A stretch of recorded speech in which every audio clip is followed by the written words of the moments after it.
for being Friday. You guys are not so many today because you guys, some of you are out and enjoying life, which is also very much allowed. Now, in the last class, we talked about probate and we introduced probate and we introduced the question. We introduced the question of probate, the law of succession, and various aspects. We introduced the question of wives within the law of succession, children, and generally dependents. Now, from that discussion, is there any of you or any of us that is having a question, something that is not making sense or something that they found out while they were reading, so that we can clarify right away and move?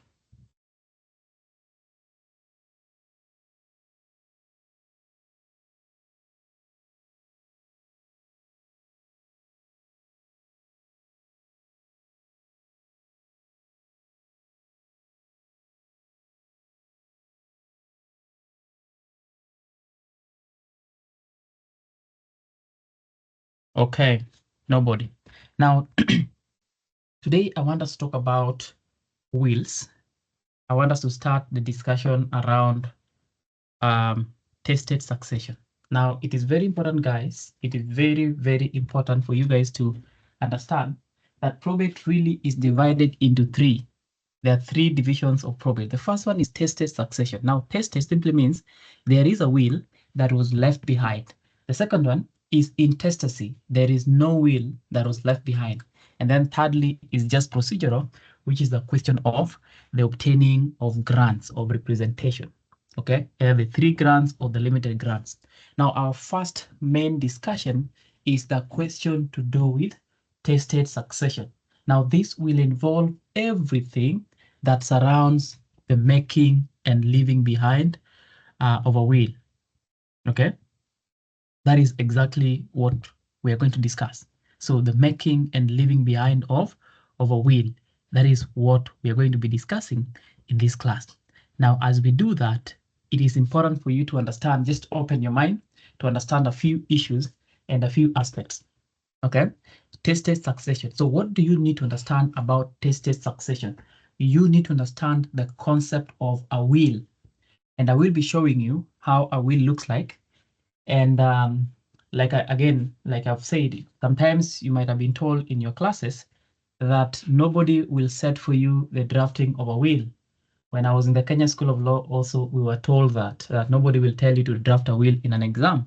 But if you look at the last paper that was done in April, there's an entire question of preparation of a will. So there is nothing that you can bet against. There's nothing you can bet against. The best you can do is to do your best and revise and leave no stone unturned. So by the end of this class, we shall be looking at a sample will and what you need to have inside a will.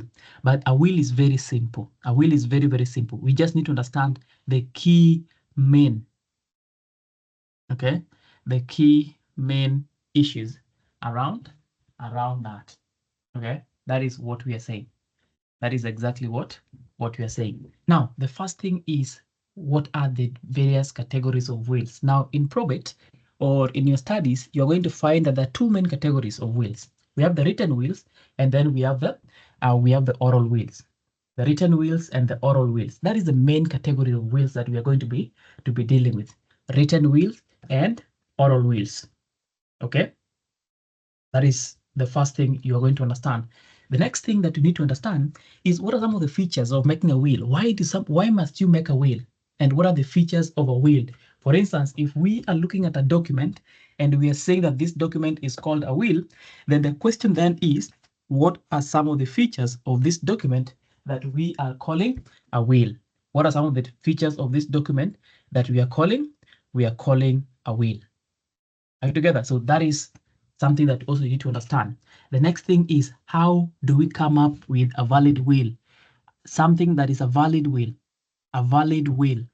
Okay, how do we come up with a valid will? So you have a written will or you have an oral will. How do you make sure that the will that is written is valid?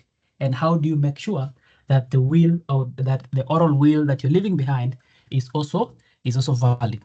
That is the discussion that we're going to have as well. And then you need to understand the question of revocation of wills. How do you revoke a will? Whether it is oral or it is written. How do you revoke a will?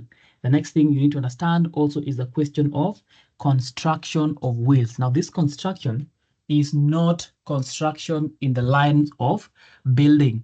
No, it is the constructions in the lines of interpretation. So sometimes we will be required to interpret a will. Wills are interpreted. Okay, wills are interpreted. Are we together? If there's a will, we have to interpret it. If there's a problem in that will, that is different from grants. Are we together? So we talk about interpretation of wills and the rules of interpretation of wills. We shall also talk about the properties that are excluded from testacy. What are these properties that you cannot have in the will? The excluded properties. That is why I talk about the question of joint tenancy, survivorship. We talk about donatio, and we shall also talk about the question to do with nomination. And then after that, we shall talk about the question of provision for dependents, and then we shall talk about the gifts and the doctrines of gifts. And then after that, we shall move straight into the law of intestacy. Okay, now without wasting much time, I want us to participate and have this class as lively as possible. It is a Friday. I don't want to keep you here for long. Some of you have plans, so I don't want to be the one who is the prophet of doom into your very good plans of Friday. So please, let us have it as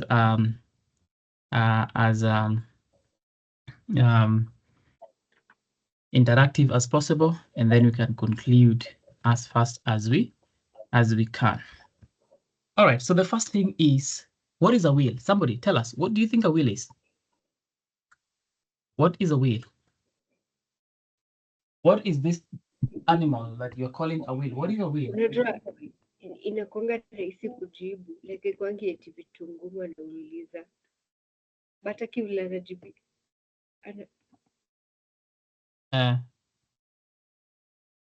Ndanu, tuanze na wewe sasa. What is a will? Si ni rahisi vile nauliza. Sawa sawa. Ndanu, tuko na wewe. What is a will, Ndanu?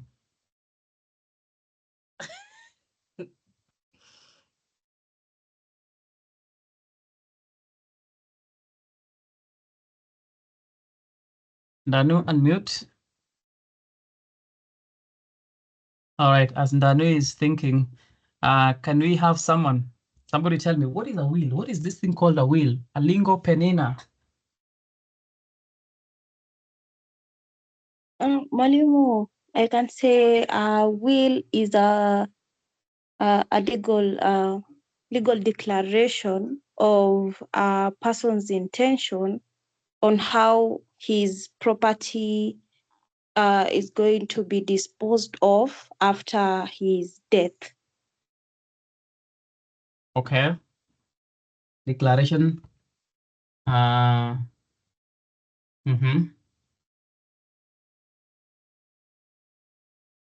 right. Somebody else want to add something about wills? It's not rocket science. There's no one meaning of a definition of a will. You can define a will the way you want. Ndanu? a will can also contain the person that the diseased, when one becomes diseased, they want to execute their will.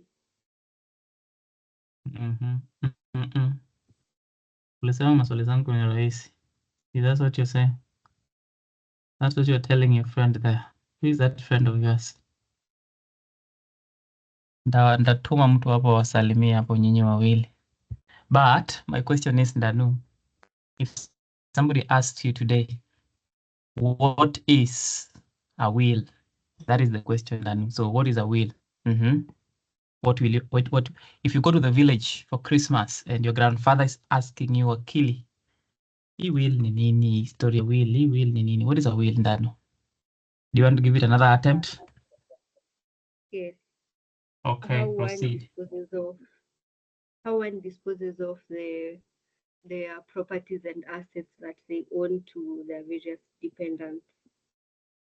All right, that is perfect. Yes. So it's just declaration. Yes, Wamalwa, lastly. A will is a testamentary declaration of a deceased person on how his estate will be devolved upon his death or disposed of. Okay, that is perfect.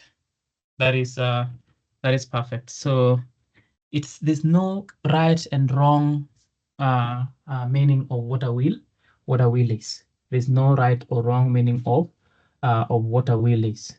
Are we together? That is what I'm saying. That's exactly what I am saying. So please don't complicate it. Now, why do you think someone should make a will?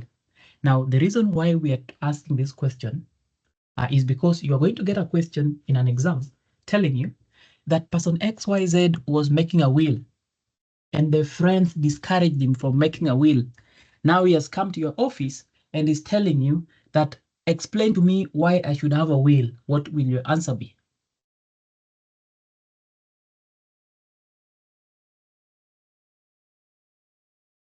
What is the importance of making a will? There's no right or wrong answer, guys. Let us chorus them and then we can proceed and do other things. Please.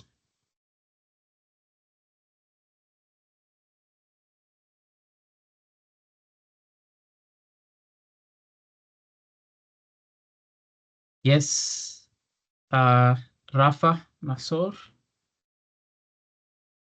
One importance is that it gives you the opportunity to dispose of property even after your death. So you get to determine how you want your property distributed. Yes, it gives you control over your property after your death. All right, perfect.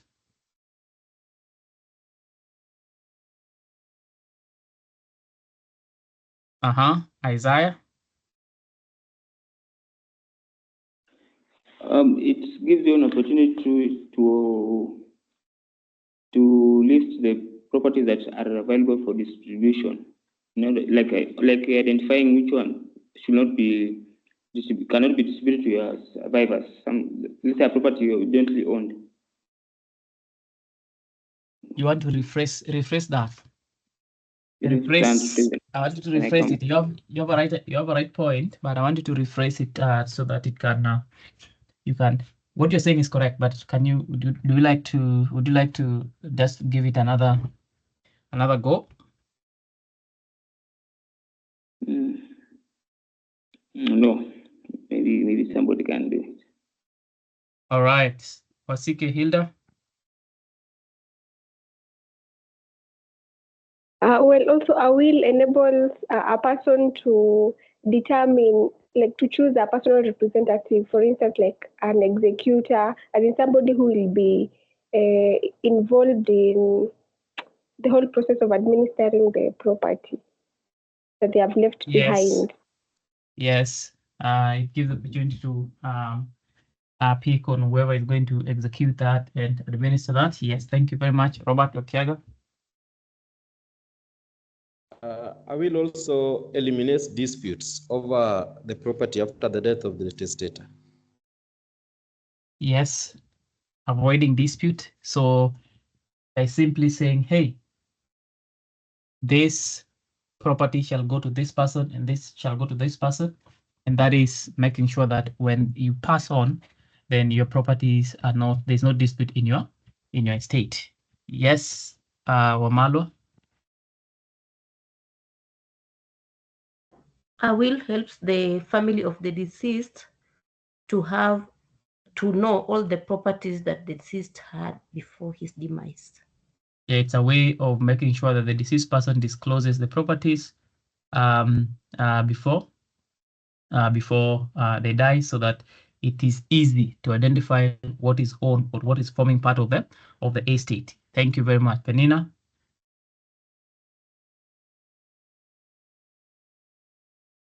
Mwalimu, I'm not so sure of what I'm going to say, but I still seek your indulgence.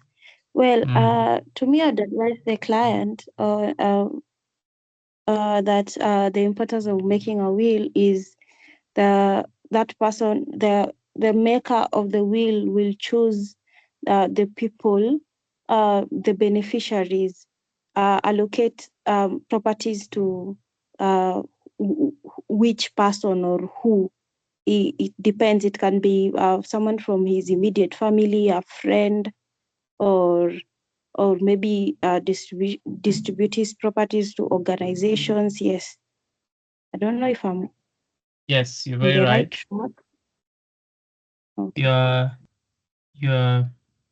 You're very right. That is one of the reasons why somebody will want to make a will, so that you identify who is going to benefit. Those kids that were not cooperating with you when you're still alive, wakule nini, wakule kiburi. So it gives you the control to decide who is going to inherit from your estate. That is very well.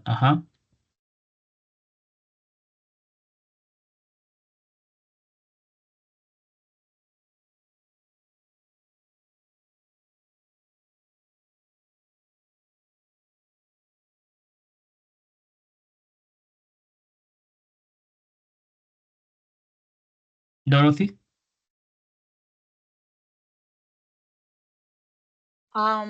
Persons outside the family can also benefit from the deceased property, e.g., friends. Yes. Persons outside the family or the blood relatives of the deceased person can also inherit from the estate of the deceased. Is a way of making sure that not just the blood relatives inherit, but also persons that are way out of. Because if you don't give your friends and relatives your properties when you're within the will, they will not inherit under intestacy. Intestacy is only left for blood relatives. So if you want your relatives to inherit, or your friends to inherit, then you better make sure that you include them in the will. So this is an opportunity for them or for you to include your blood relatives there. Thank you very much. Yes, Dorothy? The last one, the deceased person is able to, they have a chance of stating how they wish to be disposed of, whether they want to be buried or cremated. Yes. All right, that is perfect. That is perfect. So direction on how the body will be disposed. All right, thank you.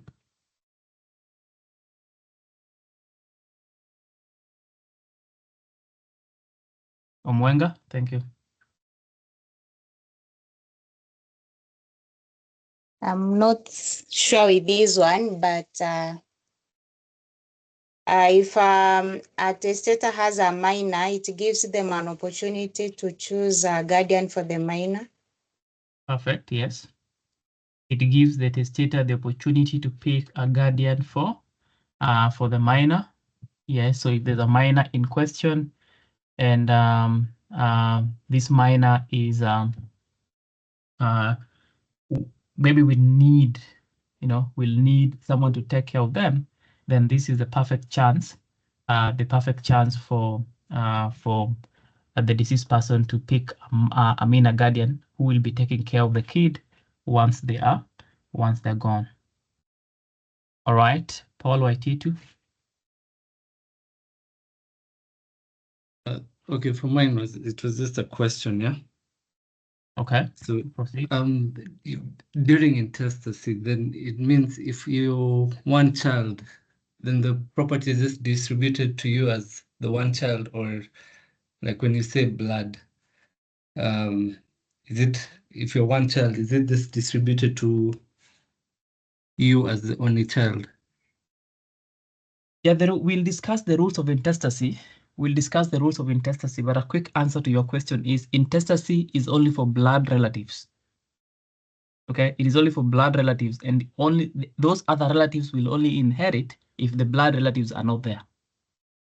So the rule is very simple. We start from section 35, it gives the instances. So when you leave behind your wife and your kid, you leave behind your wife alone, your kid alone. So it gives all those instances where the deceased person died and living there. Even in the instance where you leave no person, you leave no child or no wife or no spouse, then the law also caters for that. So those are under rules of intestacy, which is our discussion after all this. We shall look at that. But if you want to find it in the Act, it is from section 35 all the way to section 40 that provides for the rules of distributing the estate of a deceased person in all those circumstances. So yes, the simplest answer is if you want someone else who is not your blood relative to inherit from your estate, then they have to be in the will, because if you don't include them in the will, they will not inherit anything. Only blood relatives can inherit from your estate, but with the priority from your spouse and your child. So it means if you leave behind just one child and no spouse, then everything else will go to that child.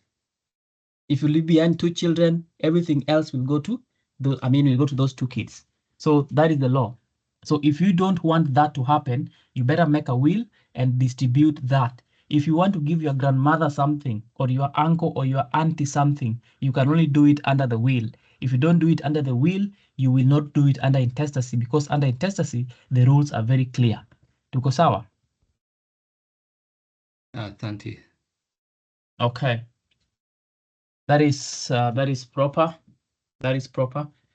Aha. Isaiah, you have a question or something to add?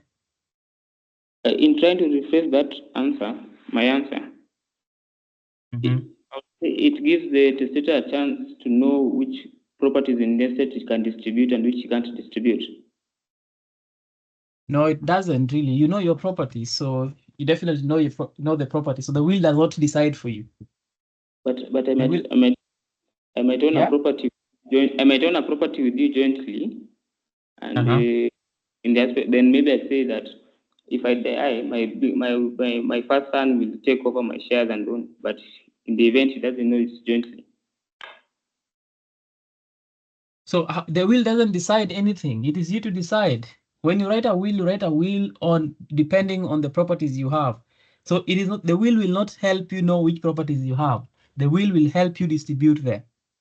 What I'm trying to think of is, this person has come to my office and has listed to me all the properties he have, and then I'll tell this one is jointly owned. You can't bequeath it to another person. It means once you die, this your partner is the one who take it over. How is the will coming in that instance? What is the role of the will there? Is the will playing any role in that scenario? Let me rethink and come back then. The will doesn't. Whether it is intestacy or testacy, the rule is very simple. You cannot will away or you cannot distribute anything that is under joint tenancy, whether it is intestacy or testacy. Okay, so the will not play any role there. So the will doesn't make it easy for you to know your properties. The will only help you to distribute your properties. Okay, so that is that point. Thank you very much. Any person wants to add something? Fine. So what are some of the features of a will? Features of a will. Features of a will. Somebody's microphone is on. Features of a will. When you are making a will, what do you think are some of the features of a will? So we've talked about what wills are. We've talked about why people make wills. But now let us look at now. What are some of the features of a will? What are some of the features of a will? Your hand should already be up. Features of a will. If you are told to discuss features of a will, what are some of the aspects that you're going to be discussing? Yes, Kamunyu, tuanze na wewe. Yes, it comes to life after the death of the creator of the will. Yes, the will only comes to life, or the will only becomes valid or kicks in after the death of the deceased. So it is only the death that can make the will valid.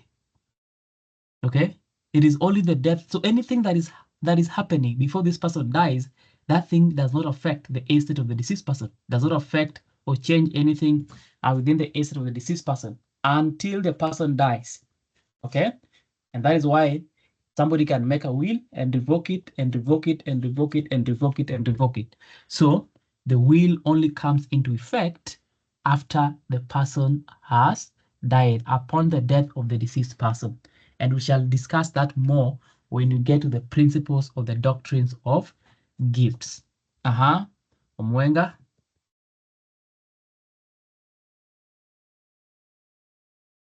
A will is ambulatory. A will is ambulatory. What is the meaning of that? Yes, you're right.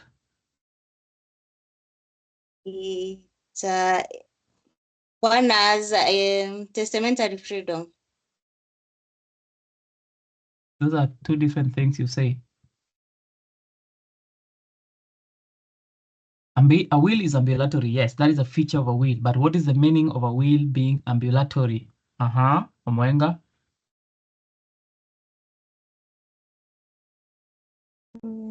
It takes effect after the death of the testator. No. Somebody wants to pick someone to help you. Pick somebody. Dorothy Malinge. Malinge, Dorothy. Yes. Proceed.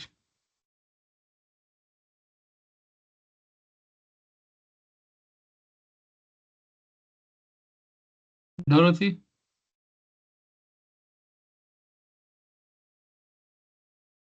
Dorothy Malinge, are you there? I'm here.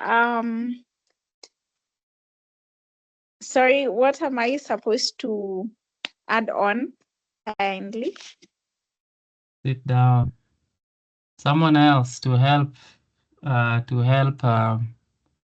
was at Omwenga. Someone else. People are not in this class. I know it's Friday. You guys are doing your things. Yes, somebody called Ruto Jepkosgei.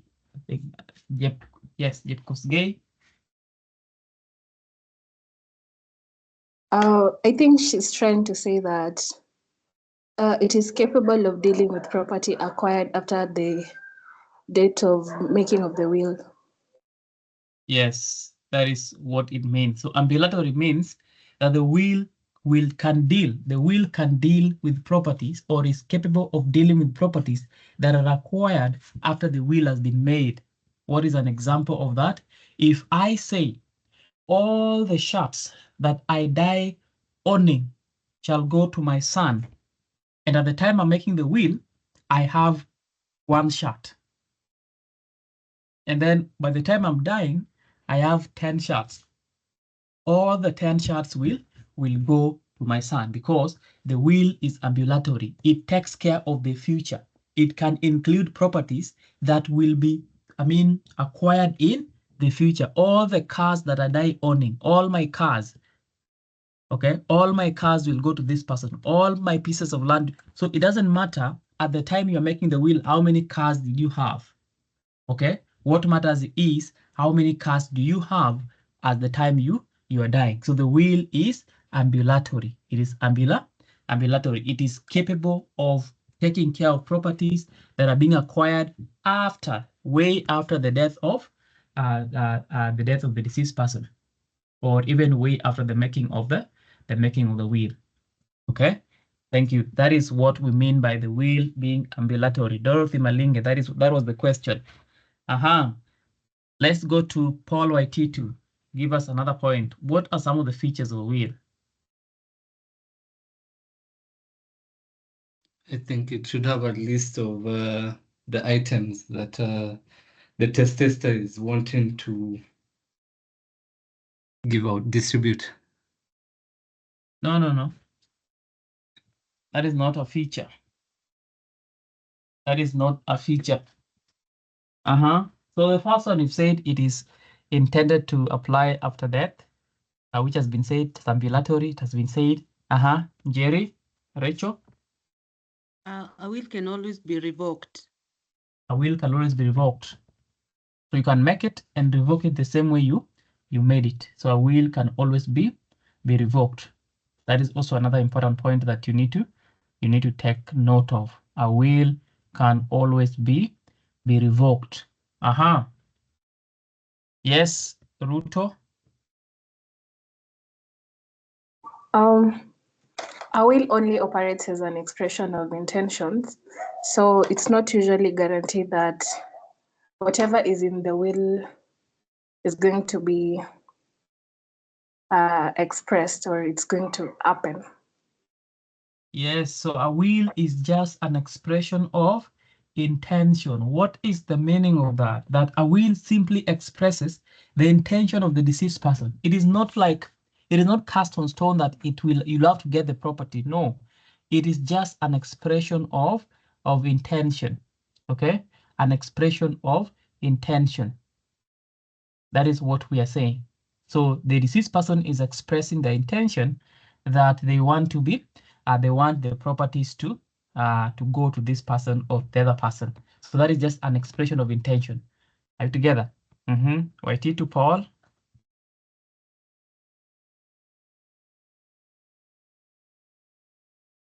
Sorry, when you talk about like the list of items that are to be distributed, or when you're saying like a named executor, what are those then if they're not features? Contents of a will are not features of a will. They're different.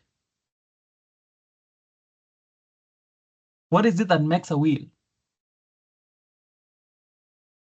You know, you can have a will without having the properties in it. Having a property, the list of properties, it does not make a will. That is not what makes a will. Okay, what makes a will is not a property. You can have a property, you can have a will with no property in it. You can have a will with no beneficiary in it. You can have a will with no all those contents that you can think of. Okay, so those are just the contents of a will, what clauses in a will.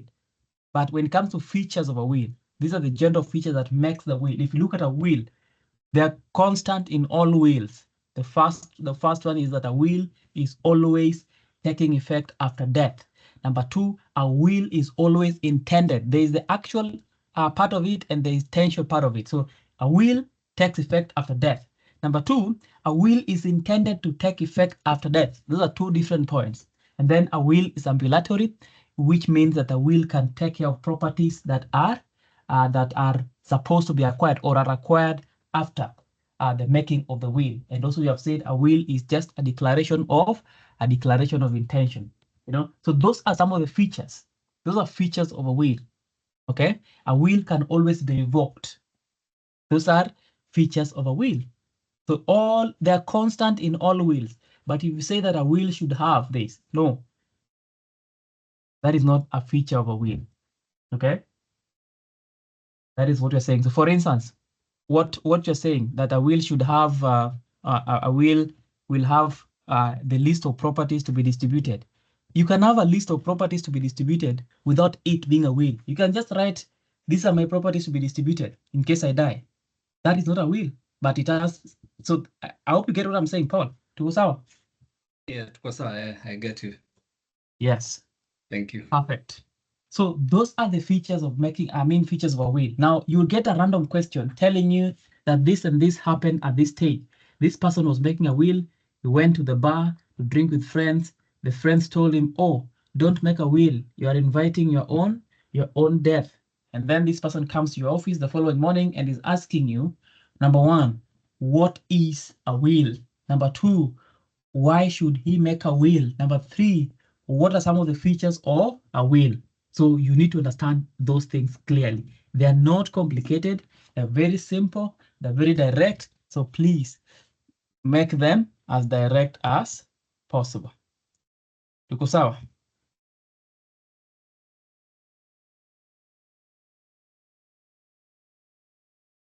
All right, sawa. Now the next thing that you need to understand is I already mentioned the two types of a will, that is the oral will and the written will. So in most instances, in all instances, a will be written or a will can be oral. Now, you know, there's a discussion about audiovisual will, somebody recording a video and everything else. Now, as far as the law is concerned currently, audiovisual wills, the videos and the audios, they're still considered as oral will. So anything that is not written is an oral will, including the video will. So we still don't have a structure within our legal system to ensure or to provide for wills generally, and that is therefore the reason why everything, including the video wills, the audiovisuals, all those are considered as oral wills. All right, so let us go to making of a valid will.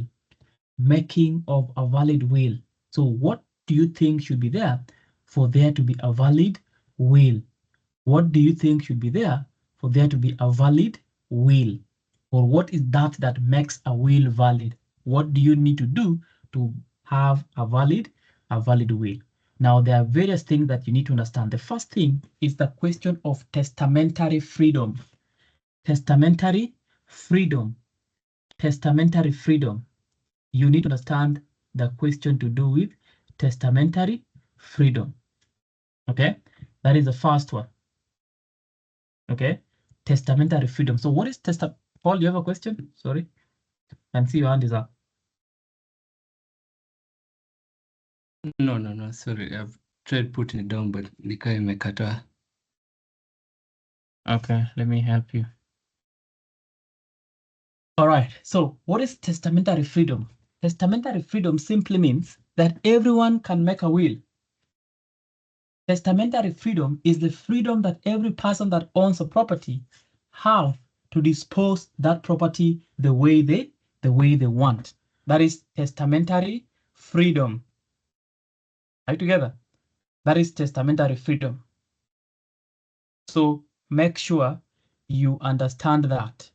Make sure you understand that. So testamentary freedom is simply the freedom that every person will have when it comes to the disposal of their property. Now, every person that owns property will have the right to dispose that property as or in a way or in a manner that they like. That is the law when it comes to testamentary freedom. Now, whether they're female or whether they're male, they have the right to proceed and distribute that estate the way they feel like. That is the testamentary freedom that is recorded under section 5 of the Law of Succession Act. Are we together? So that is testamentary freedom. Now, this testamentary freedom is going to be informing a lot of discussions. First, it will inform the way wills are written. That is the first one. It will inform the question of construction of wills. It will also inform the question of provision for dependents. Okay, provision for dependents. So that is one thing you need to understand. That is one thing you need to understand. Guys, tuko sawa?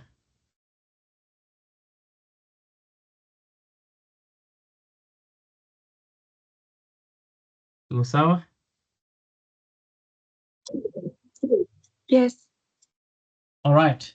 So that is a testamentary freedom. So simply we are saying any person that has a piece of property or a property, they can distribute it the way they want. They can even throw it away. They can even give it to anyone. That is testamentary freedom. So please make sure you understand that.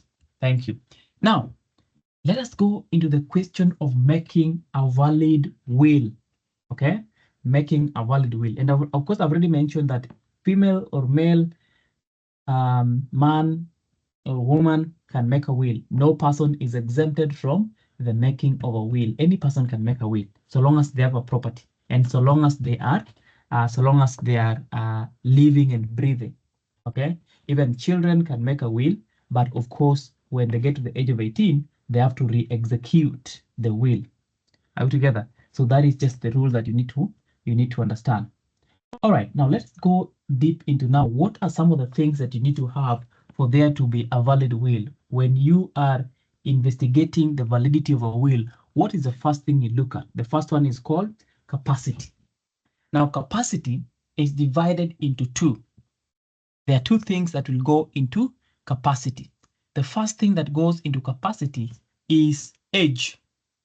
The age of the person making the will. The age of the person making the will. Are we together? So when you are discussing capacity, you need to go and ask yourself, the first thing is the age. Is the deceased person above the age of 18? Okay, so for there to be a valid will, the maker of the will must be an adult who is above the age of 18. I've given you the proviso, which is the exception to the rule, which provides that, however, children below the age of 18 can make a valid will.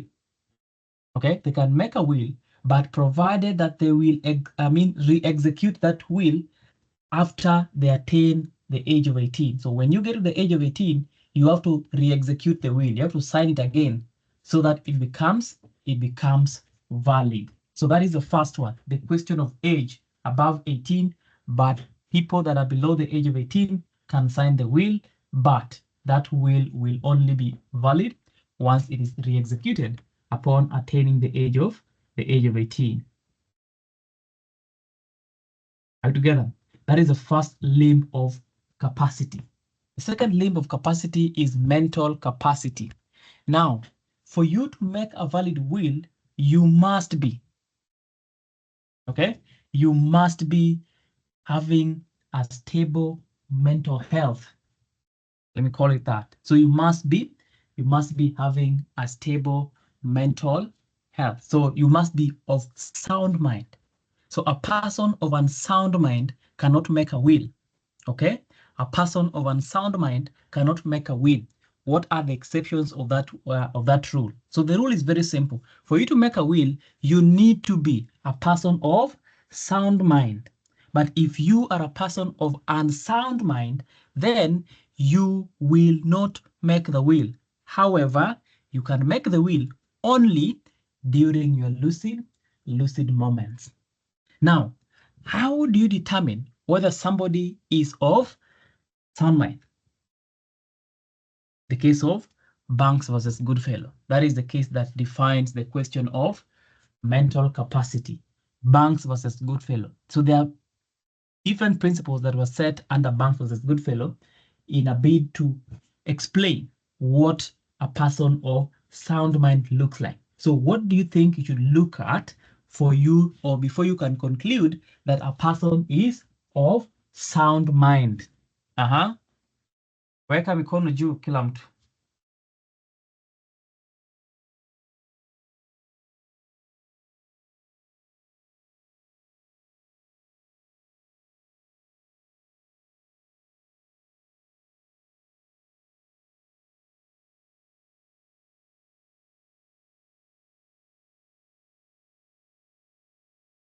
Banks versus Goodfellow. This is one of the few cases you will interact with.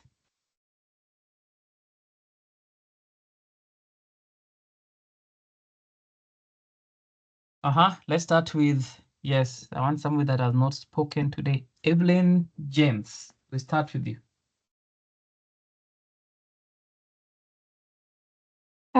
Maybe if the person is able to recall their dependents, or rather the property that they have. Those are 2 points. All right. So let us explain that. So the first thing is a recollection of your properties. A recollection of your properties. Now the question is, did the deceased person, did the maker of the will recollect all his properties as he was making the will? If there's evidence that the deceased person forgot some properties and did not include them in the will, then that is a prima facie evidence that this person was not of sound mind, because he could not recollect all his properties. Now, guys, that is very important, but you need to be very cautious when it comes to that point. Why? if you have 10 pieces of land, not all of them should be in the will. Okay, not all of them must be in the will. You can decide that out of these 10, you will make a will and just have 5 of them. So if you leave out 5 intentionally, it doesn't mean that you are of unsound mind.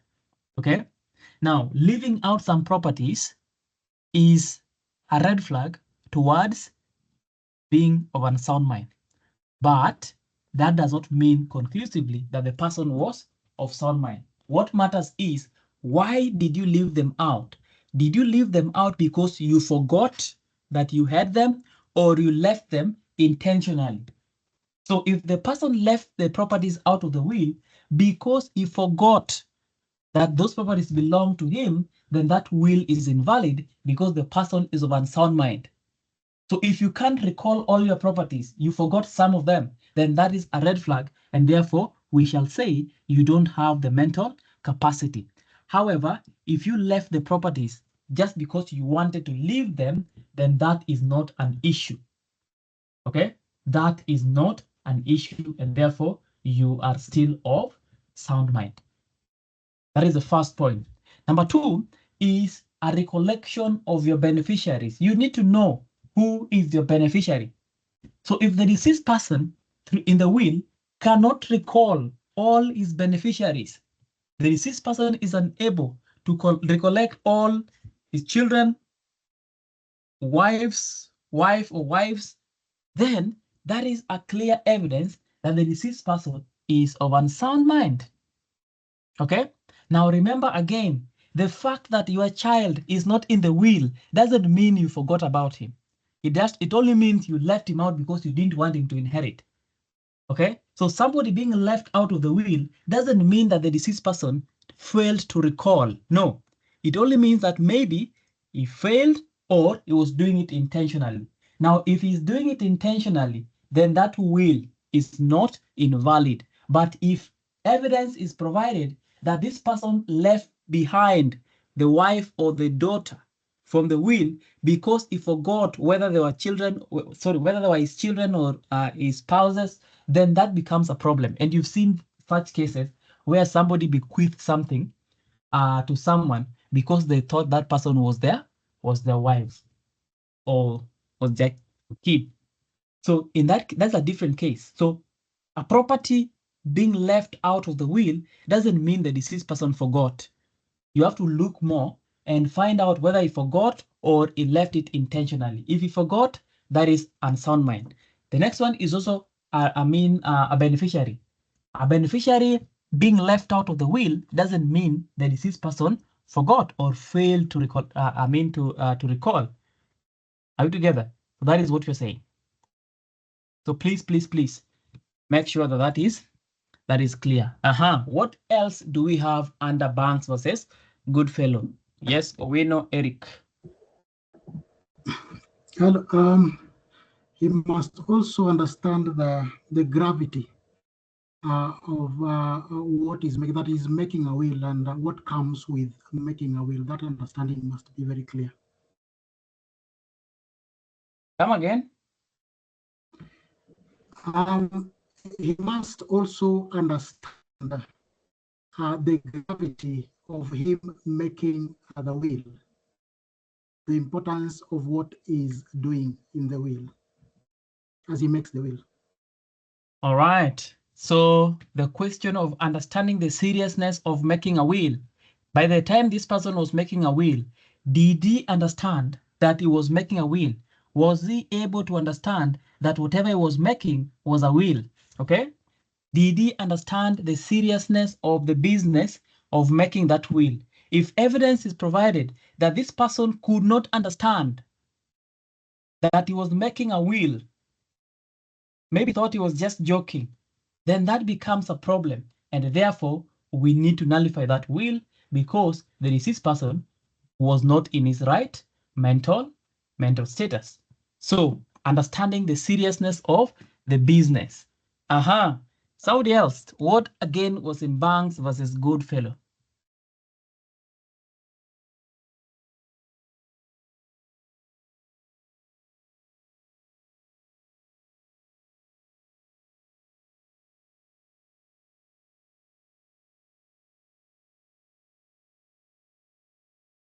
Mamalo? A trial, insane delusion. Explain yourself.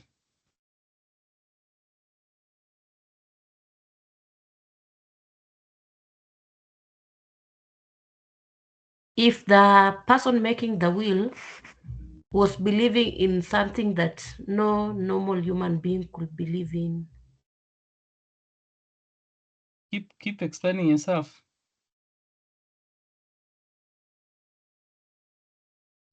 For example, if this person,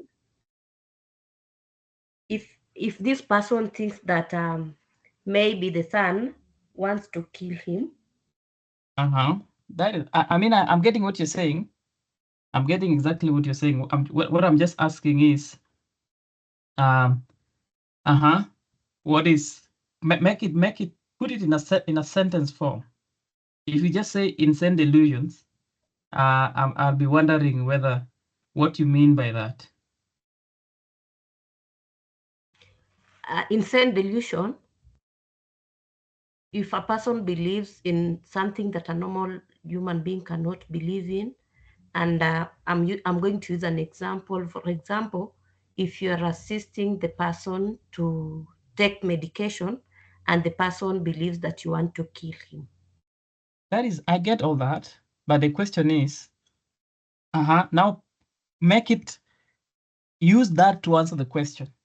That is what I'm saying. I don't know whether you get what I'm saying. No, I'm stuck. Someone can help me, please. Somebody?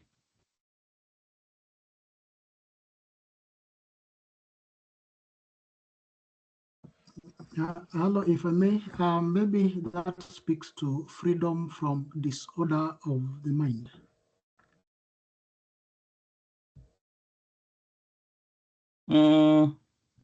What do you mean freedom of disorder from the mind? What do you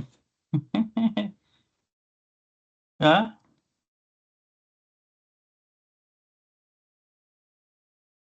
I can also try.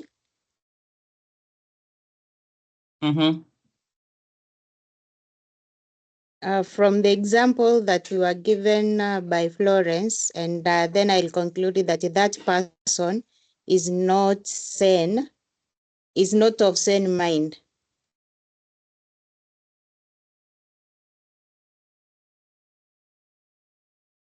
I get all what you're saying, guys. I get what you're saying. Exactly, I get what you're saying. What I'm asking is, now put it in a sentence, and now tell us, according to Banks versus Goodfellow, what are the tests of ensuring or of identifying whether somebody is of sound or unsound mind? That's what I'm saying.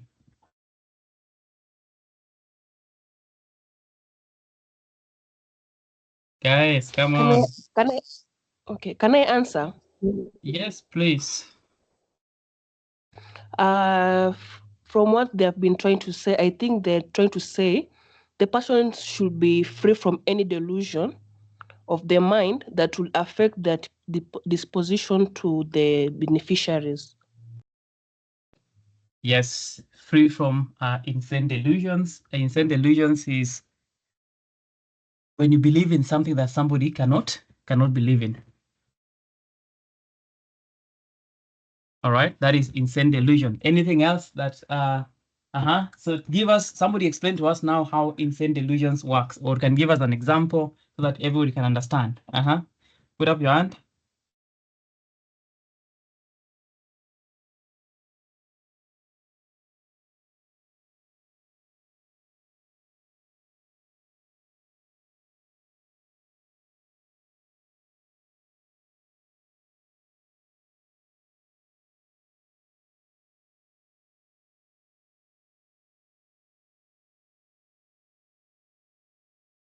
Yes, Omwenga.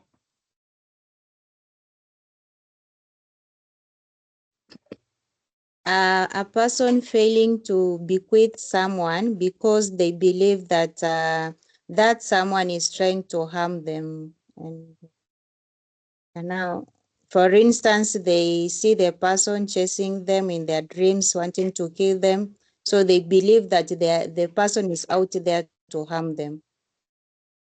Yes. That is an insane delusion. When somebody dreams that somebody is trying to kill them, and because of that, they will not bequeath anything to that person because they think that person is trying to kill them. So that is an insane delusion. So this person should be, okay, free from insane delusions. Okay. All right, Kamunyu. Jackson, I think I have a different opinion. The court found that not necessarily a mental capacity can be directly, basically, the capacity to make the will is not directly linked to a mental disorder as long as the testator's capacity to understand the nature of the will, then they are okay. I don't know if That is exactly what I've already explained. I've already explained that you could be mentally unstable, but we have something we are calling the lucid moments. Lucid moments means that you are mentally unstable, but at that specific moment, you are able to understand what you're doing. Okay? If you've seen persons of unsound mind, sometimes they're just normal people. Okay? Sometimes they are doing crazy things, but sometimes they're just normal people. So during the time that they're doing they're doing those crazy things, they are of unsound mind. They can't make a will. But when they settle down, then they become they become lucid, and therefore they can make a will. So that is what I said, lucid moments. When this person is in their lucid moments, they can make a will. Are we together?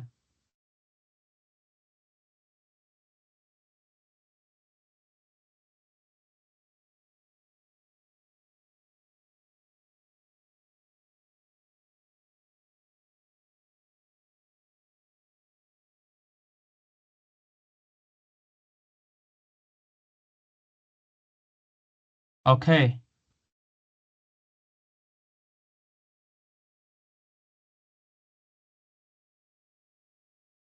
Somebody saying something? All right. So that is mental. That is capacity. That is mental capacity. So for mental capacity, you are looking at the past Banks versus Goodfellow, which developed the principles that we mentioned, that they must understand first the business they are in, the business of making a will. They need to understand the seriousness of making a will. Once they do that, then they must recall all their assets, they must recall all the beneficiaries, and then they must be free from insane delusions. But also you need to understand that there's a proviso to that general rule. The same way we said, even for age, there's a proviso that even a kid can make a will, but they have to re-execute it when they turn the age of 18. Even when it comes to persons of unsound mind, they can make that will when they become lucid. Okay, sawa. So that is the question of capacity. Now the next one is the question to do with the formal requirements. Formal requirements. Okay. What are the formal requirements of making a will? Put your hand up.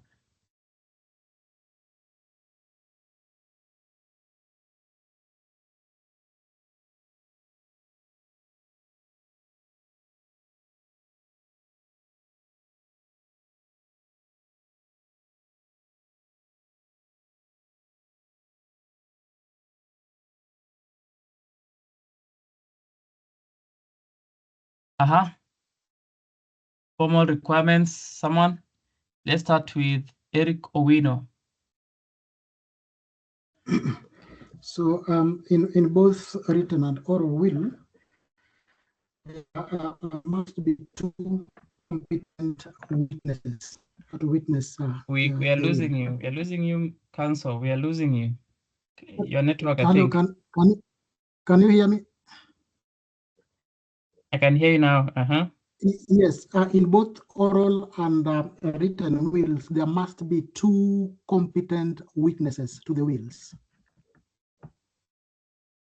All right. Two witnesses to the will.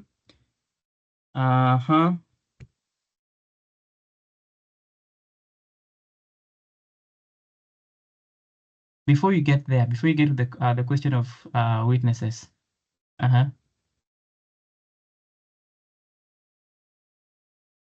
Yes, Perina.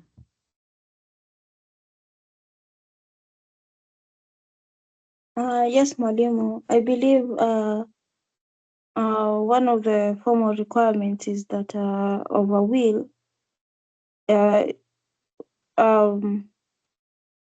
should be, or for example, a written will should be signed by the maker of the will.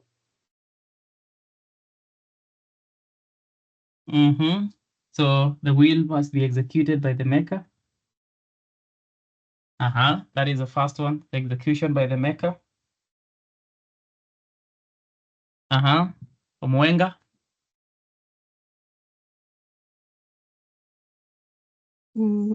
Now we come to attestation of two competent witnesses. Attestation by two competent witnesses. Someone wants to add something?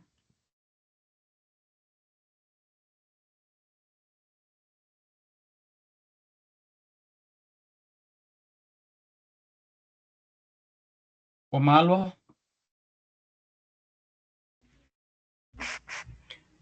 A will should be executed by the testator in the presence of two witnesses, and if the testator executes it in the absence of two witnesses, then he must send an acknowledgement that the signature appearing on the will, it is his, and the testators must, the witnesses must sign the will in the presence of the testator.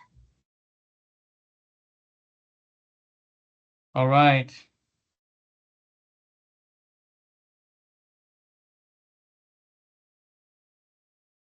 All right. Anyone wants to add something?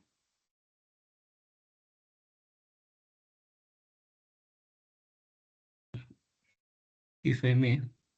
Yes. Can we also say the voluntariness of writing the will? It should be done voluntarily, without coercion. That is the next one.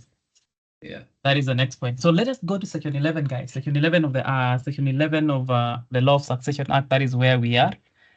Section 11 of the Law of Succession Act. That is where we are. So, guys, whenever you get a will, when you get a will before you, and you are being told to discuss the validity of Mr. XYZ's will, then you need to do so under the limbs that we are discussing. The first one is the question of capacity. You first have to discuss capacity, that, hey, the person is above the age of 18 and the person is of sound mind. The next thing is now the formal requirements of making a valid will. Now, for there to be a valid written will, for instance, this is now when it comes to formalities, now we're talking about written wills. Now, the first thing is that the will must be executed. The will must be executed by the person that makes the will. So the testator must execute the will. The testator is the person that makes the will, and he must execute the will. Okay? He must execute the will. Now, how is the will executed?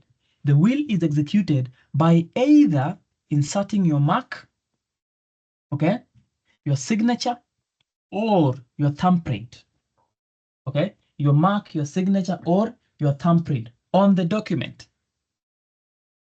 Okay? And that must be placed in a manner to suggest that that document was being executed. Okay? So if you're going to sign the will, don't sign in the middle of the words, in the middle of the paragraphs. You sign at the very end. Okay? So the will must be executed by the testator. Okay? By the testator, by either inserting their mark, the signature, or the thumbprint in a place or in a manner to suggest the execution. Okay? That is the first one. The second one is that if the testator is not able to sign the will himself, if the testator is not able to sign the will himself, then the person that is signing the will on behalf of the testator must do so under two conditions. The first condition is they must do so under the direction of the testator. They must do so under the direction of the testator. So the testator must direct them that I want you to sign the will on my behalf. That is the first one. The second one, they must do so before the testator. The will must be signed before the testator. Okay, so if you are signing on behalf of your husband, you sign under his direction and before him. You don't go and sign at home and then bring it later, or they send you through the email, you photocopy and then you sign. No, you sign the will before the testator and under his direction. That is the first one.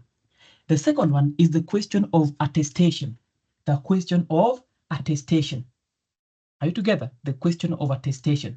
Now, a will must be attested by at least two competent witnesses. Two competent witnesses. Who is a competent witness? A competent witness is a witness that is above the age of 18 and is not of unsound mind. So even the witnesses are not supposed to be of unsound mind. Are you together? The witnesses must also be of sound mind. So that is the competence of witnesses. Okay, so it must be signed before two witnesses that are competent. Okay, now these witnesses don't have to attest all of them at the same time. What am I saying? So if Mr. X is signing his will, he must sign before two witnesses. Okay, the two witnesses must see him signing. These two witnesses must see him signing. However, when these two witnesses are signing themselves, the other witness doesn't have to be there. There's attestation. When you're attesting, you are there. You stand there, you see somebody signing. And then after you see them signing, you will sign later after they have signed. So the attestation must happen. I mean, the two witnesses must be there and they must see the testator signing. Are you together? They must see the testator signing. And then after that, then the two of them can sign. But now if these witnesses are not before the testator, then the testator must send an acknowledgement of his signature to them for them to sign. So acknowledgement simply means you sign somewhere, you sign the will, and then you sign on a piece of paper to acknowledge that this is my signature that I've appended on the will. So if they are not there or one of them is not there for their signature, then you have to send an acknowledgement to them. So that is the rule of attestation. So you have to attest, you have to have the two witnesses who are competent, and competence means above the age of 18 and not of unsound mind. So that is the formal requirement of making a valid will. We shall move to section 13 and explain something. Up to there, any person with a question?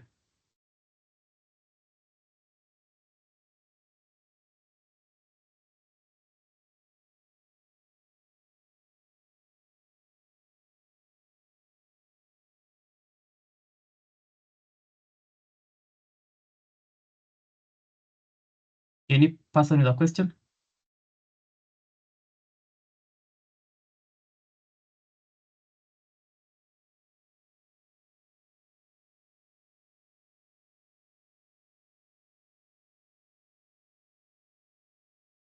No one. Now let us go to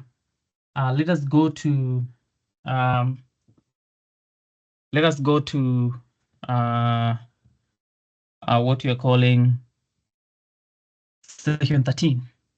Guys, are we together?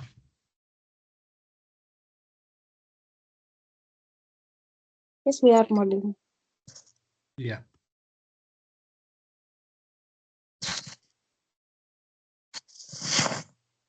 We are together. All right, amazing. Now, let us talk about section 13. Now, section 13 is now an instance where these two competent witnesses have also signed, are also beneficiaries. So if the witness are also beneficiaries, then there is something called independence that will be lacking. So if a witness signs the will, that witness will still be competent and the will still be validly attested to, but the witness will not be independent. And an independent witness cannot inherit from, an independent witness cannot inherit from the will. So for you to be deemed as an independent witness, you should not be inheriting anything from the will. So the fact that you are inheriting anything from the will doesn't make you independent. So the fact that something was given to you makes you not to be independent. So what you're saying is if a witness signs the will and the same witness is a beneficiary, then that witness becomes competent but not independent. Now, in that instance, we need to get a replacement, okay? A replacement for the an independent witness. We need to get another independent witness. So what am I saying?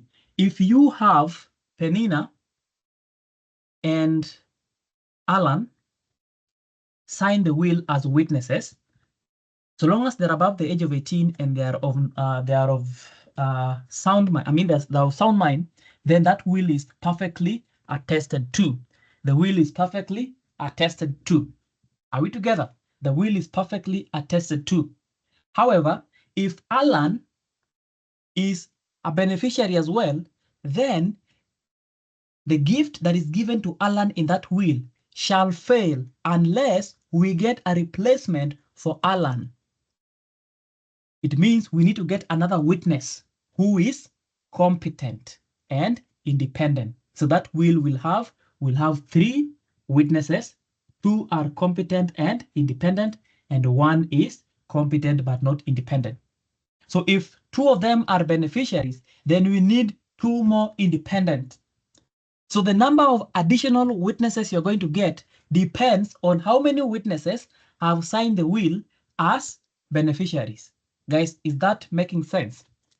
And the case is the case of Rebravida. That is the case. So that is the question of witnesses attesting the will if they are beneficiaries. If you're a beneficiary, you should not be a witness. But if you're a witness, we must have additional competent and independent witness. Tuko sawa?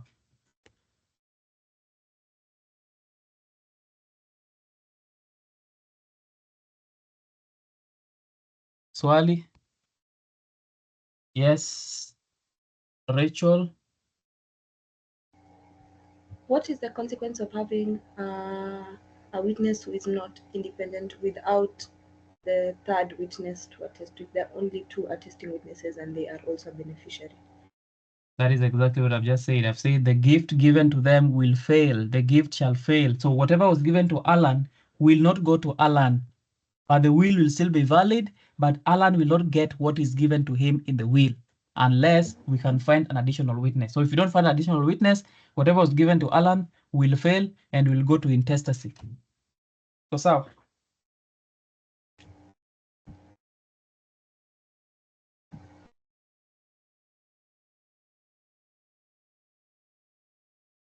are we together? Excuse. Yes.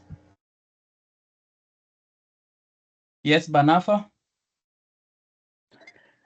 When it comes to section 13, will it also apply in oral wills, or with oral wills, you don't need an independent witness, irrespective of the fact that the witnesses you have are also beneficiaries?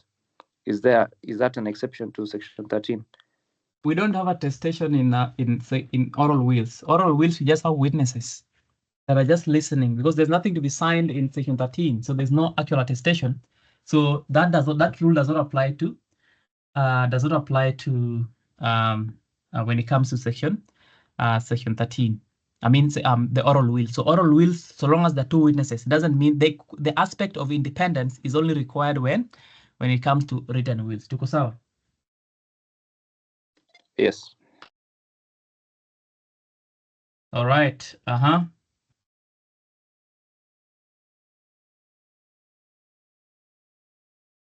Somebody else with a question?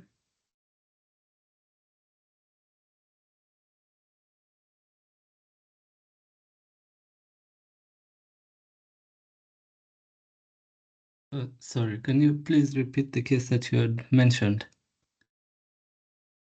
Brother, somebody has already typing in the chat.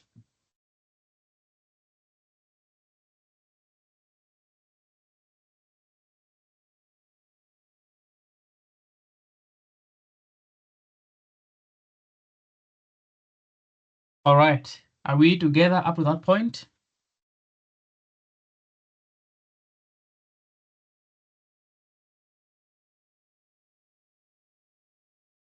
Yes. We are together? Yeah. Yes, All we are right. together. All right.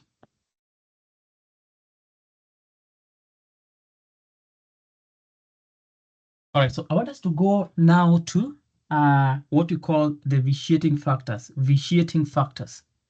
Okay. Now, vitiating factors are those things that will make a will to fail, even though the will has been properly signed, properly dated, properly attested, and everything else.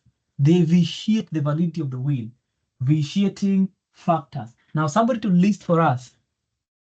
Maybe one person list for us the vitiating factors that we have. These things, they will vitiate the validity of a will. Number one.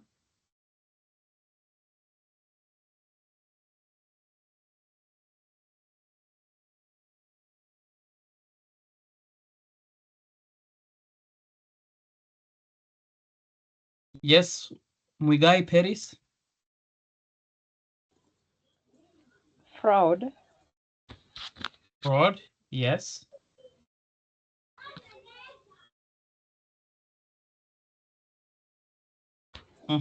Next.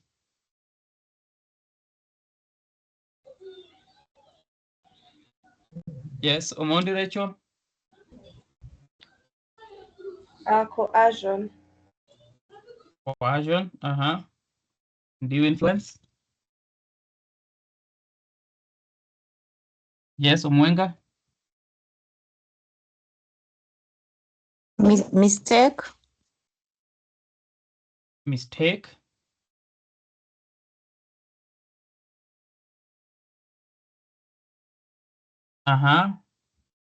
Omalwa. Forgery. Forgery.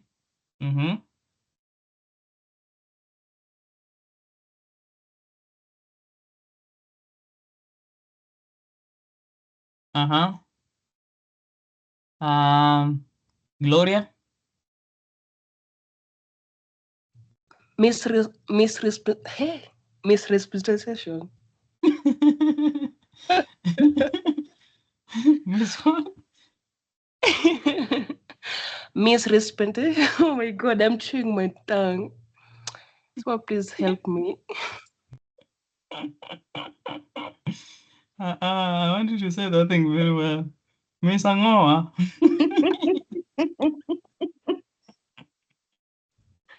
Kamba mwingi. Misrepresentation. Pick someone to help you say that word. Just pick someone who is from Cumberland. Hilda. Hilda Wasiki.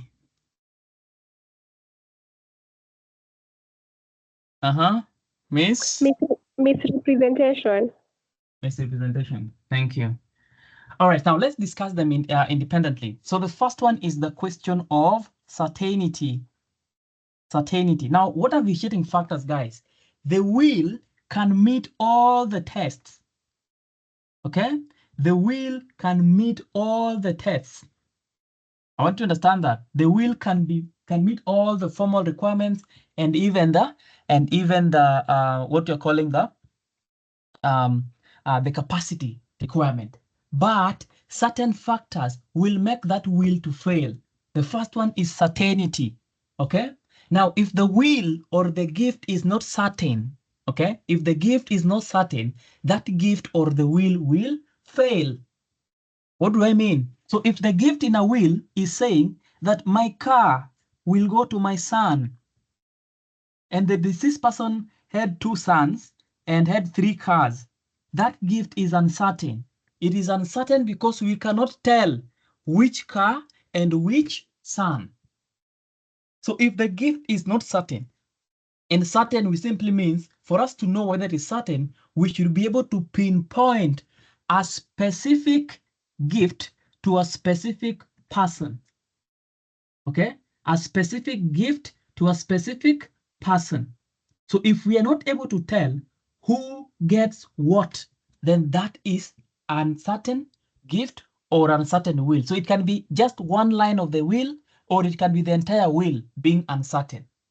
So if the entire will is uncertain, that will shall fail for uncertainty. Okay, uncertainty.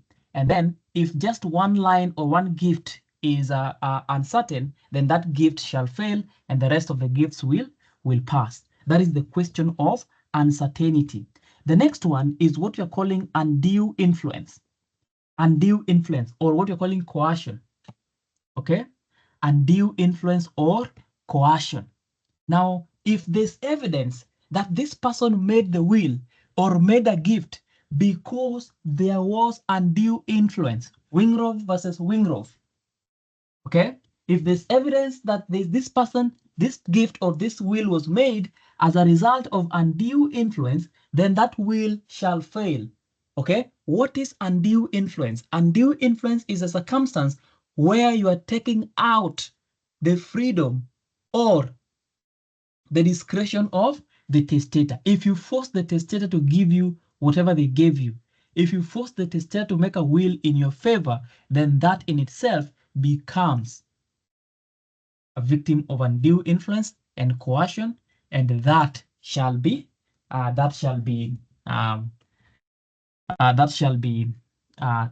struck out because it is uncertain. However, remember in that case of Wingrove versus Wingrove, what did the court say? The court said that if a young man, okay, if a young man is held captive by a harlot and make a will entirely to the benefit of that harlot, then that will shall pass. That will shall pass, and it is not undue, because the court said there's a difference between persuasion and undue influence. So for instance, if your uncle or your friend goes to Sabina Joy, and if you know what Sabina Joy is, you need to seek Christ. You need to seek Jesus Christ. Tomorrow is a weekend.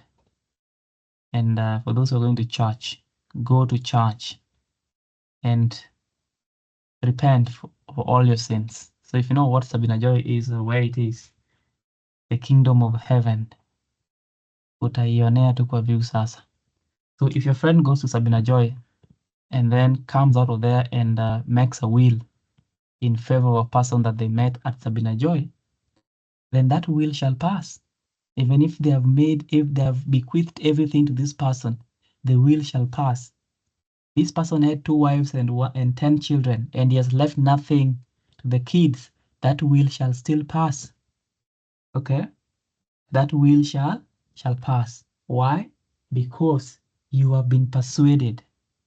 The mode that this person used to persuade you at that place you went to doesn't matter, so long as you are persuaded.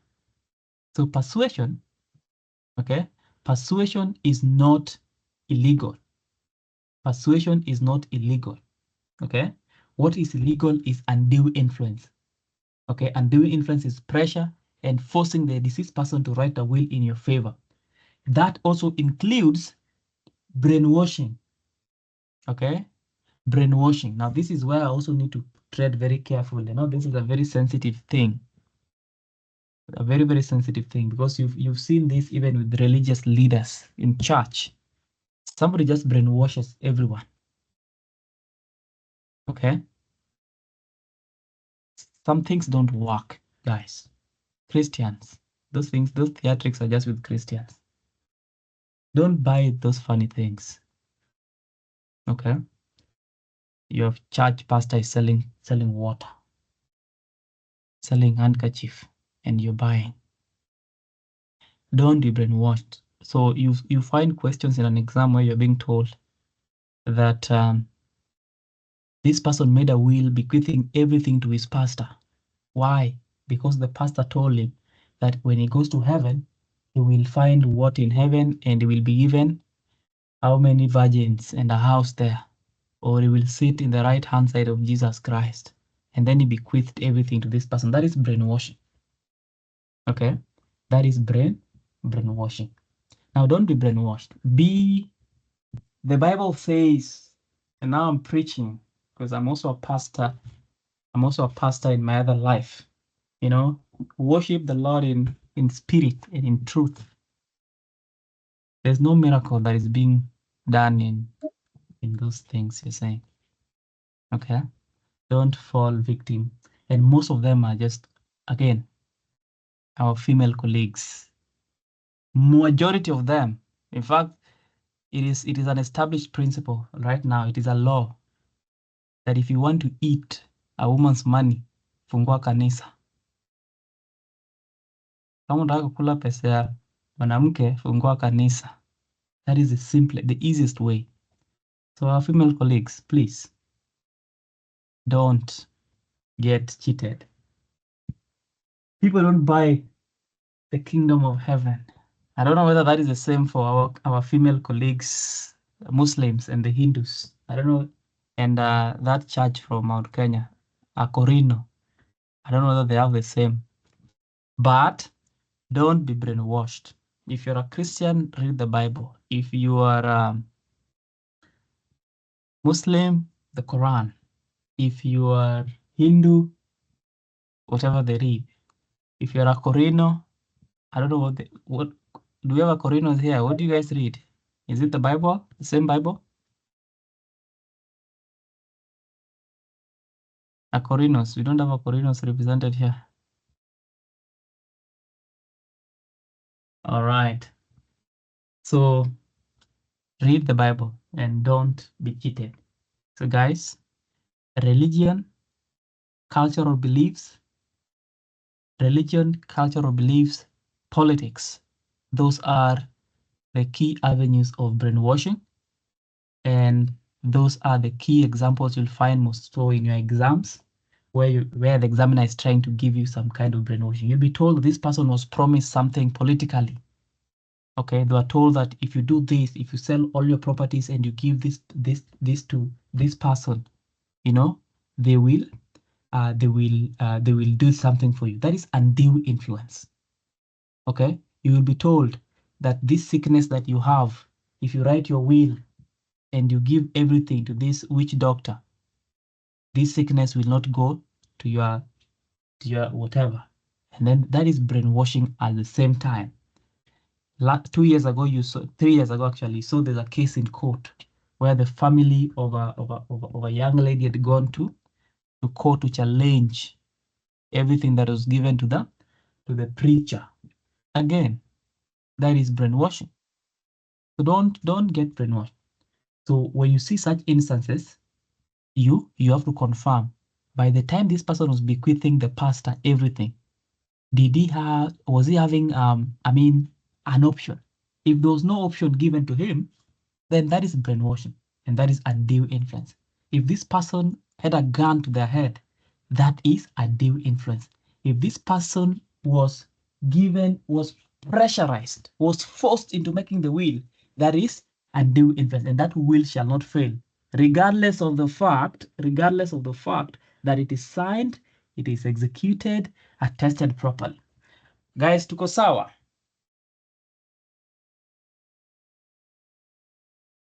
Swali?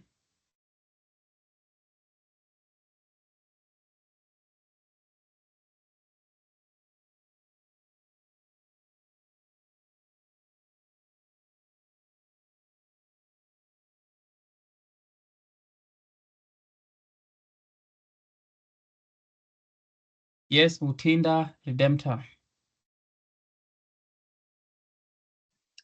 Good evening.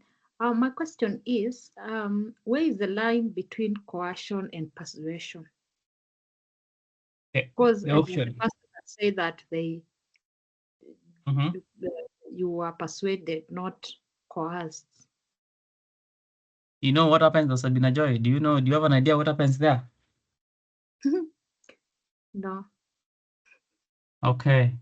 So what the court said in that case of Wingrove versus Wingrove is the same thing, that if a young man meets a harlot, you go with that harlot and you have a good time.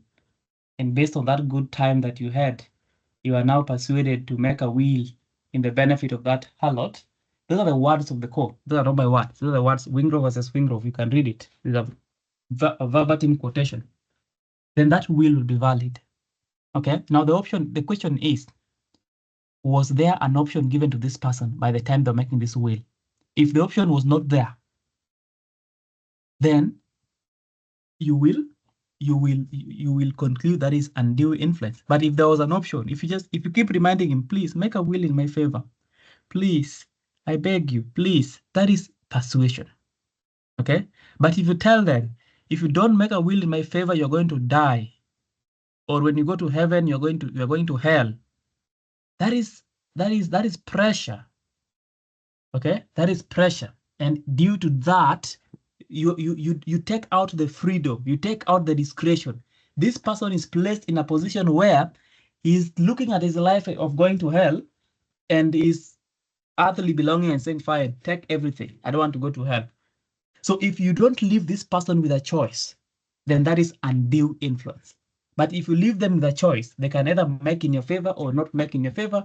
That is not undue influence. So it is a choice. Do they have the discretion to do otherwise? If you put a gun to their head, they don't have a choice. Okay, so that is how you draw the line.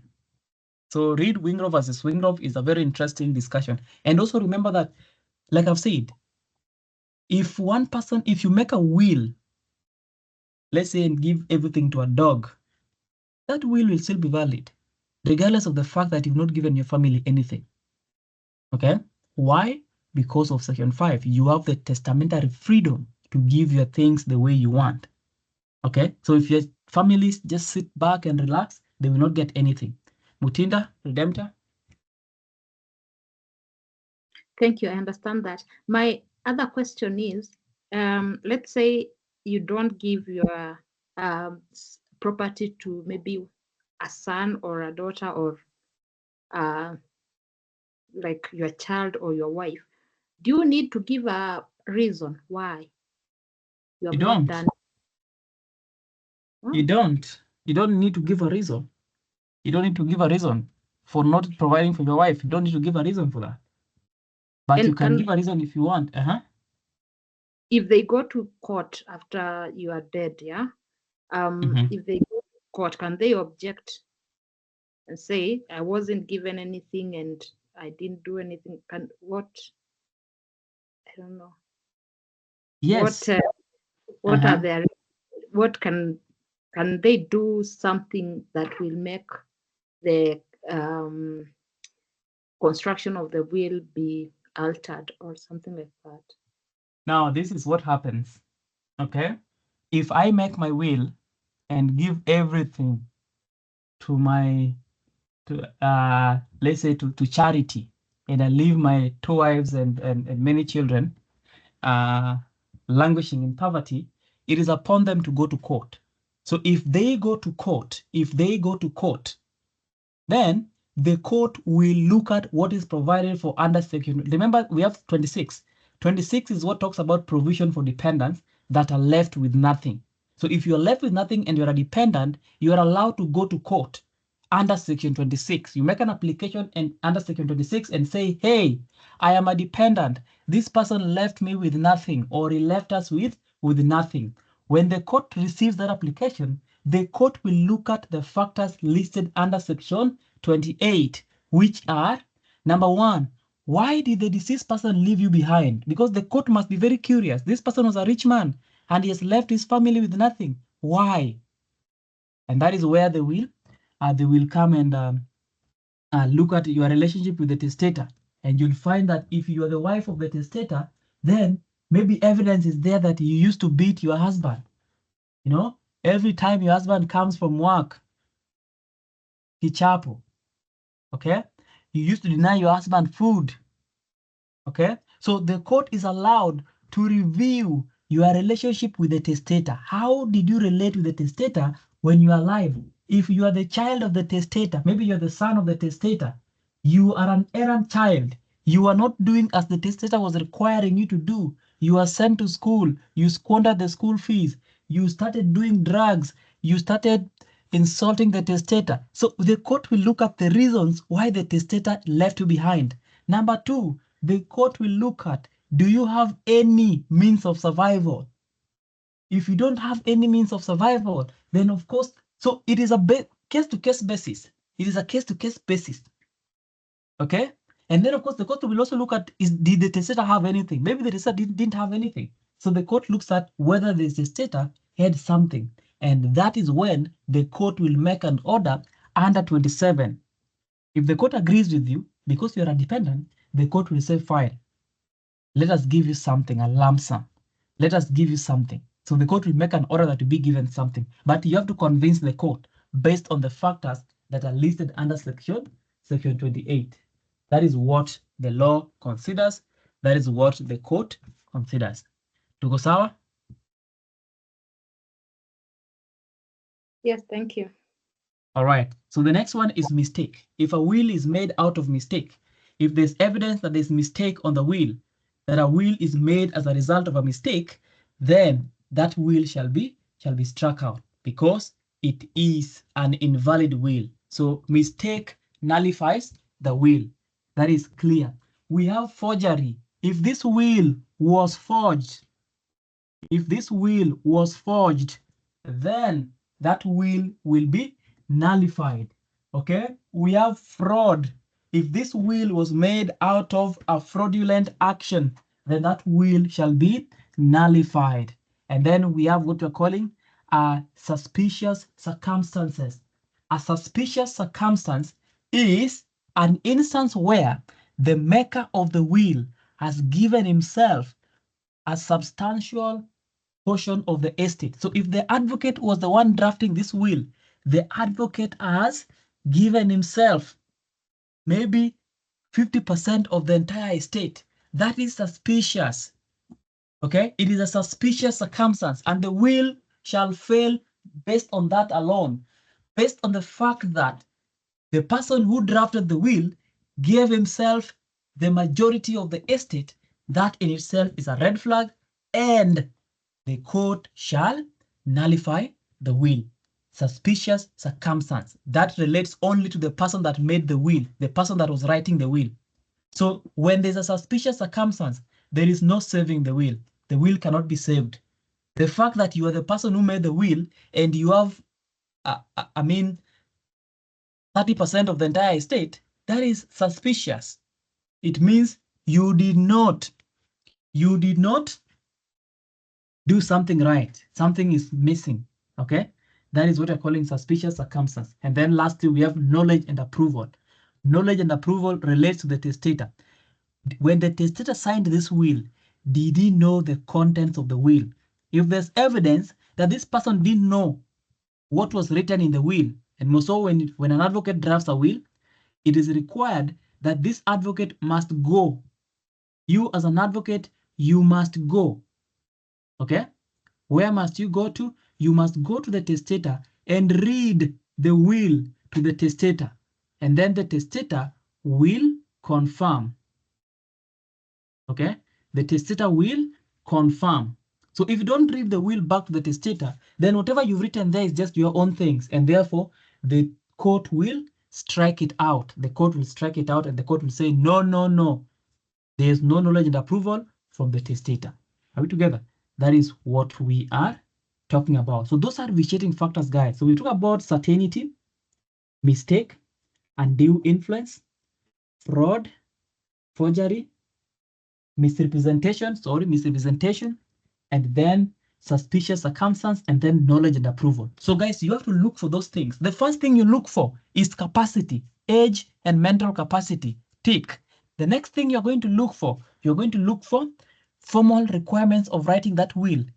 Executed, attested, tick, tick.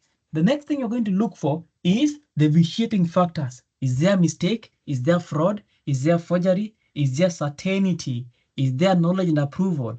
Is there forgery? Is there any suspicious circumstance? And then you tick. Once you give the last tick, then you can conclude that that will is valid or that will is not valid. Guys, are we together? Questions?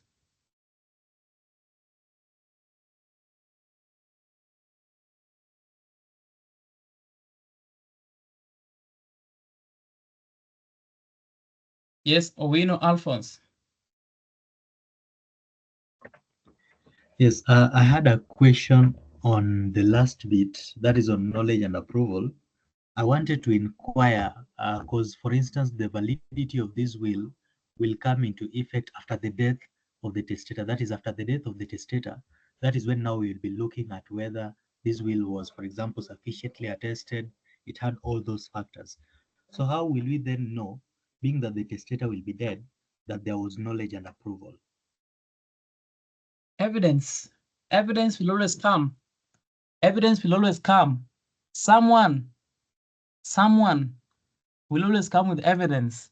Maybe the day you are claiming that will was signed, the testator was out with a wife on a vacation. So there's no way you could have signed the will.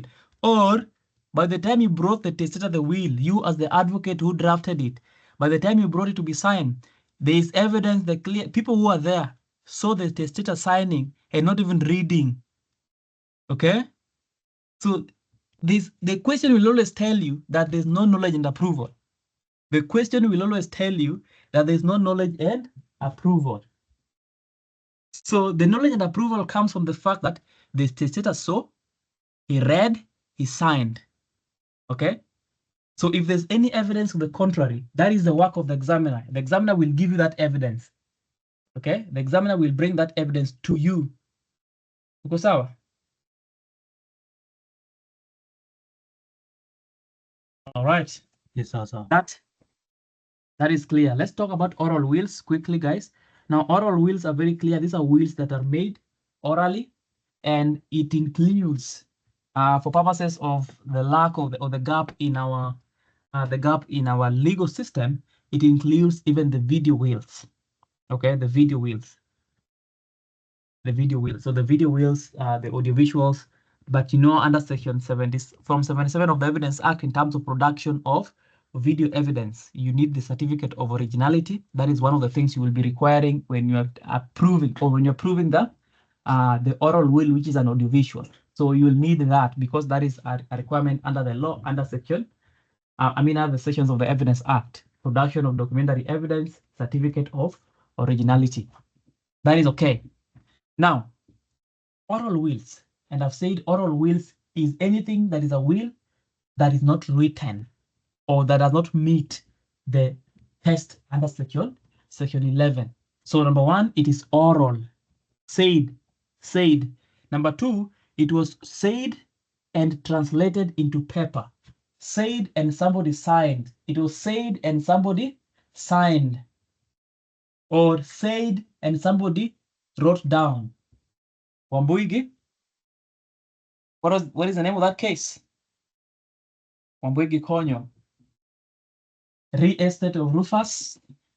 Is it Rufus or Rufus Ngeve? Those are the two instances where the testator said his wishes in Kikuyu and the person translated in a paper. That is still an oral will. And then, of course, the audio visuals and the video wills, that will form part of oral wills. Now, what is the validity of the oral will? What is the validity of the oral will? Let us talk about validity of oral wills. Number two is the validity of oral wills. So first, you have said what oral wills are and what they include. Number two is the validity of oral wills. Number one, the oral wills must be made before two competent witnesses, at least two competent witnesses. That is number one. Number two, the oral wills. Once an oral will has been made, the testator must die. Okay, must die within a period of 3 months. Within a period of 3 months. Now, why must it be 3 months? It is 3 months because of the elements of forgetting. We need to eliminate chances of forgetting. We need to eliminate chances of forgetting. So the law assumes that a human brain will start forgetting things after 3 months. So the testator must die within 3 months so that the witnesses don't forget what they were told. Okay? However, there's an exception to that rule, which gives us what you're calling the privileged wills. Now, what is a privileged will? Am I too fast, guys?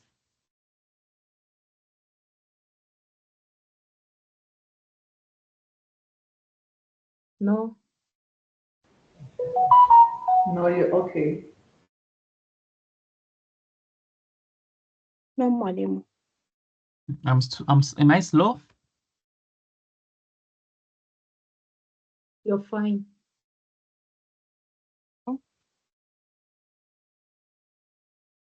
All right.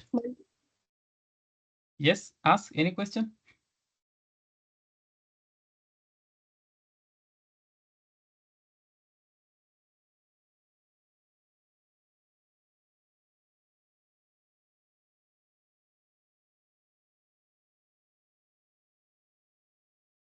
All right. Fair enough. So privilege will. So what is a privilege will, and why? What is the privilege there? Why do we call it a privilege will, and what is its privilege? Now the privilege is only with regard to the 3 months period. So it is a 3 months period that brings the privilege. So privilege wills, the testator doesn't have to die within 3 months. It can die even 10 years, after 10 years, okay? Because it is a privilege will. Now, who can make a privilege will?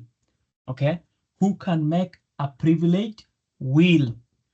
Number one, the members of the armed forces. The members of the armed forces are members of the armed forces.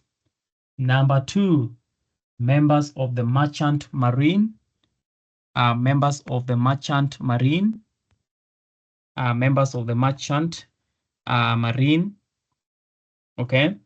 Number three, the staff of the merchant marine and the staff of the armed forces. Are we together?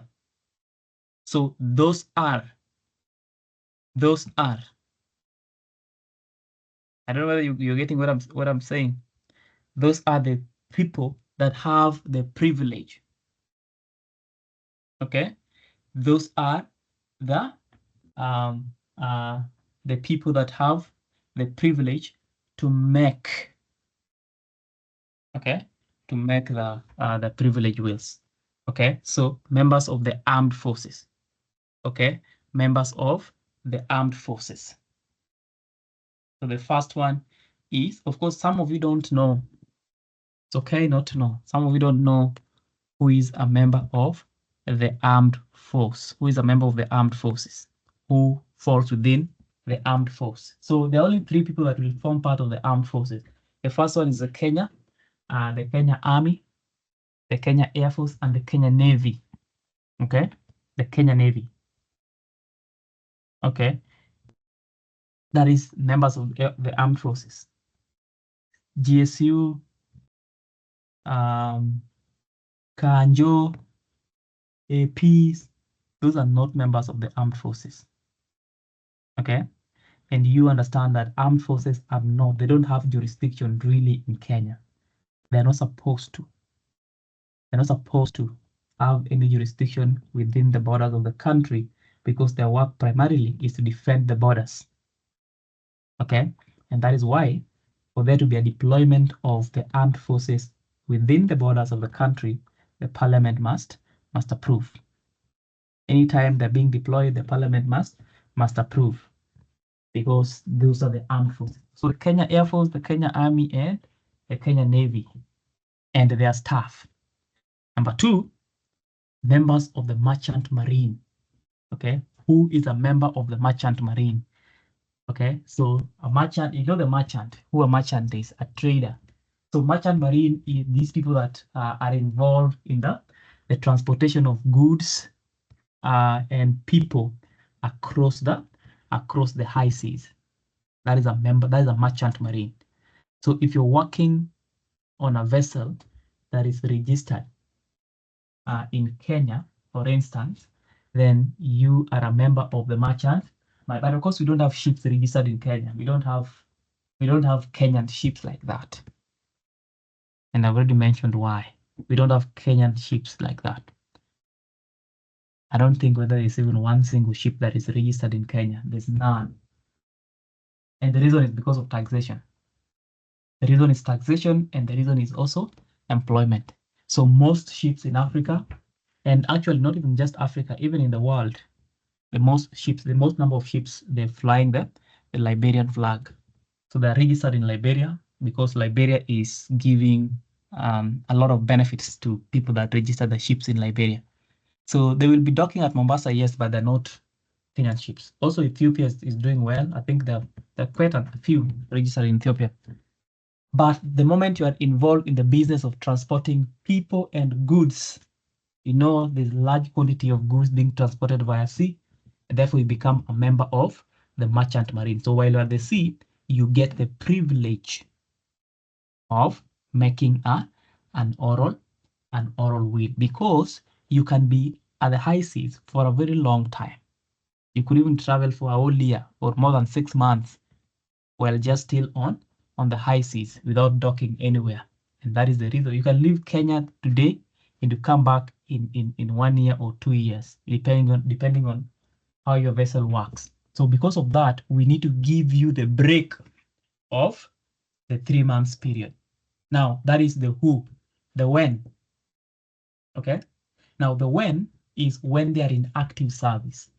Now for the armed forces, when they are in active service. For the members of the merchant marine, when they're actually on the high seas. If you're a member of the merchant marine and you're at home, it doesn't apply.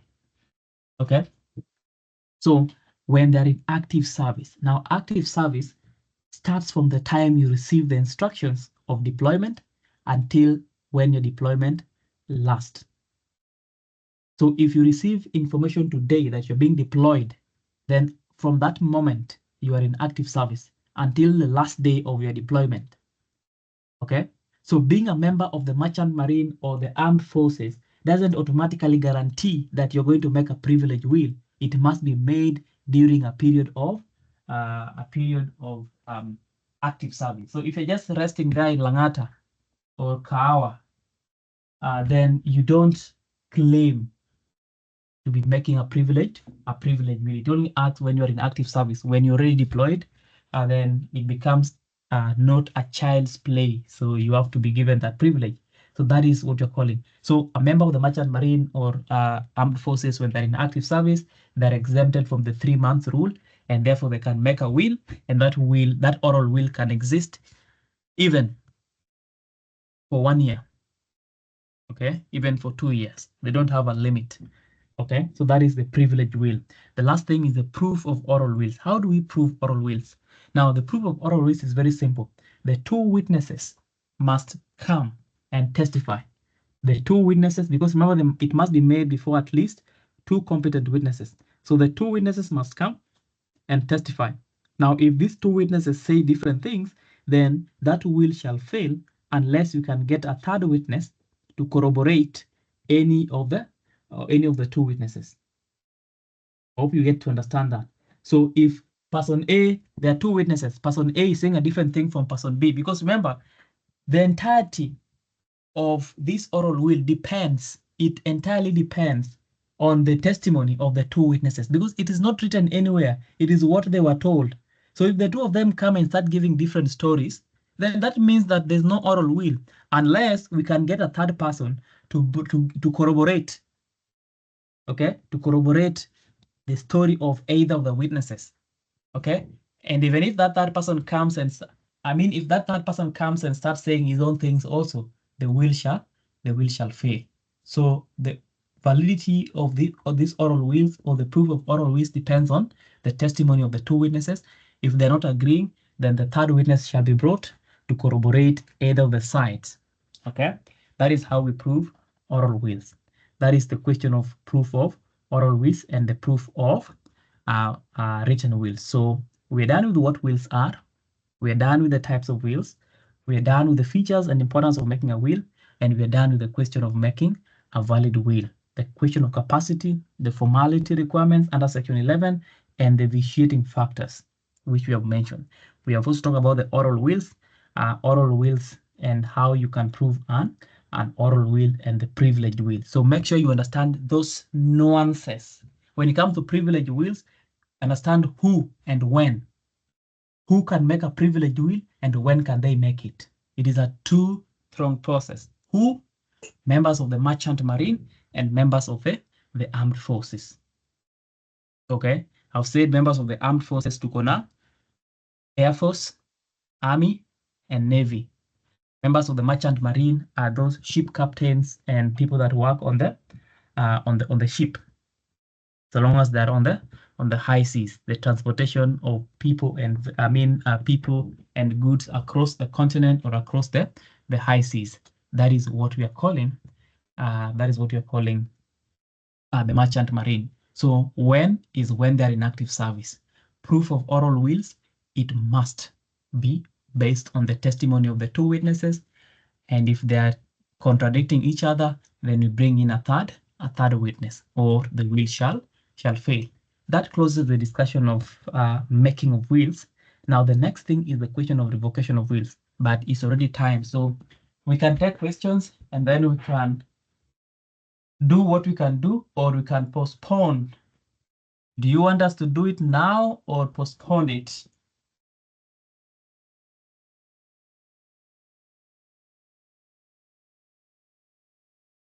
Do it now.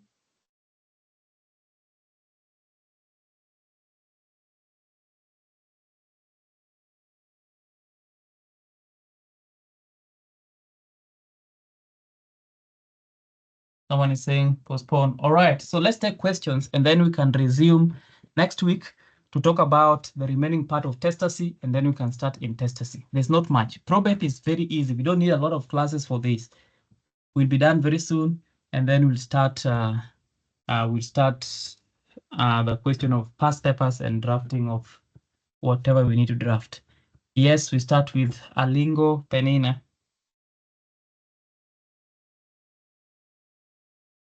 Yes, Mwalimu, can you hear me?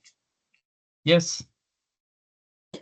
Okay, my question is with regard to Section 12 of the Law of Succession Act, incorporation of papers by reference. I seem to be confused there. Like, what are these documents that can be incorporated in a will or a codicil? If you could kindly help me to understand that section. Read it. Read that section. Okay, Section 12, incorporation of papers by reference. If a testator in a will or codicil refers to another document, then actually written and expressing any part of... Omwenga. Hello. Omwenga. Basi tunaweza ongea tu. Unaongea nini? Ala. Ingi naandika asirike. Wewe zima hiyo kitu yako. Basi aulizo, tesa nani Saima aliniambia juzi, mbona wewe Saima alisema nini? Hey. Ama tumuulize. Hey. Omwenga. Tulia na Saimo, kitu Saima alikwambia. And can you speak the national language? You know, there's some languages that were already banned from being spoken. Like Kisi, that language is automatically out. Kiluya, out. Okay, we are still reviewing other languages. There are two languages that we need to deface. Kisis and Luyas, your languages are out. So that language, Mwenga, that language is not recognized.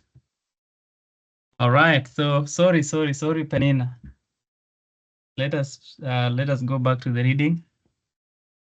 It's okay, Mwalimu. At least she has made us laugh. Well, Section 12, Section 12, incorporation of papers by reference. If a testator in a will or codicil refers to another document, then actually written and expressing any part of his intention, the document where it is clearly identified as the document to which the will refers shall be considered as forming part of the will or codicil in which it is referred to. Yes, that is clear. So you could make a reference to a document in a will. That document could be anything. That document in a will could be anything. It could be a title deed. It could be a logbook. It could be even maybe resolutions. It could be minutes of something. When you're writing a will, you can make reference to something that is in a document that is not the will. I don't know whether you're understanding. Okay? Yes. It's a very simple thing. So in making your will and distributing your properties, there could be something in another document. For instance, you could be having share certificates. Okay? You could be having nomination statements. Okay? You could be having bank account details. So when you make reference to something that is in a different document, or you could be having letters of allotment from the government, or you could be having, could even make reference to a gazette notice. So long as you're making a reference to a document that is not the will. Remember, the will is the main document, but you can refer to another document. Okay? Yes. So that is what it's saying. I don't know whether you're getting the gist. Yes. I have understood it. Making reference to another document, Yes. then it becomes part of that will in support of what is already stated in the will.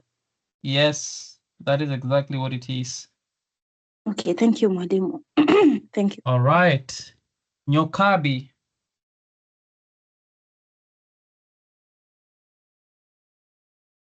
Good evening, Mwalimu. I think my question, it was just a clarification I wanted to make. You said that a will is valid within 3 months. Like basically, it will the person who's written the will has to have to pass within three months. So does that mean that every 3 months you have to review the will? Where are you? Uko maeneo gani ya Kenya?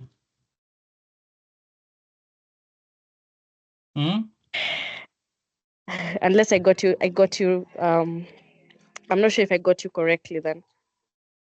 Uko maeneo gani bana? Tuma location tukusalimie saa hii tu. Watu wako standby. Salamu iko kwa wingi sana. Now, what we have said is, Nyokabi, we are making reference. There are two things. There are two wills here. There's written wills and there's oral wills. Written wills don't have anything to do with 3 months.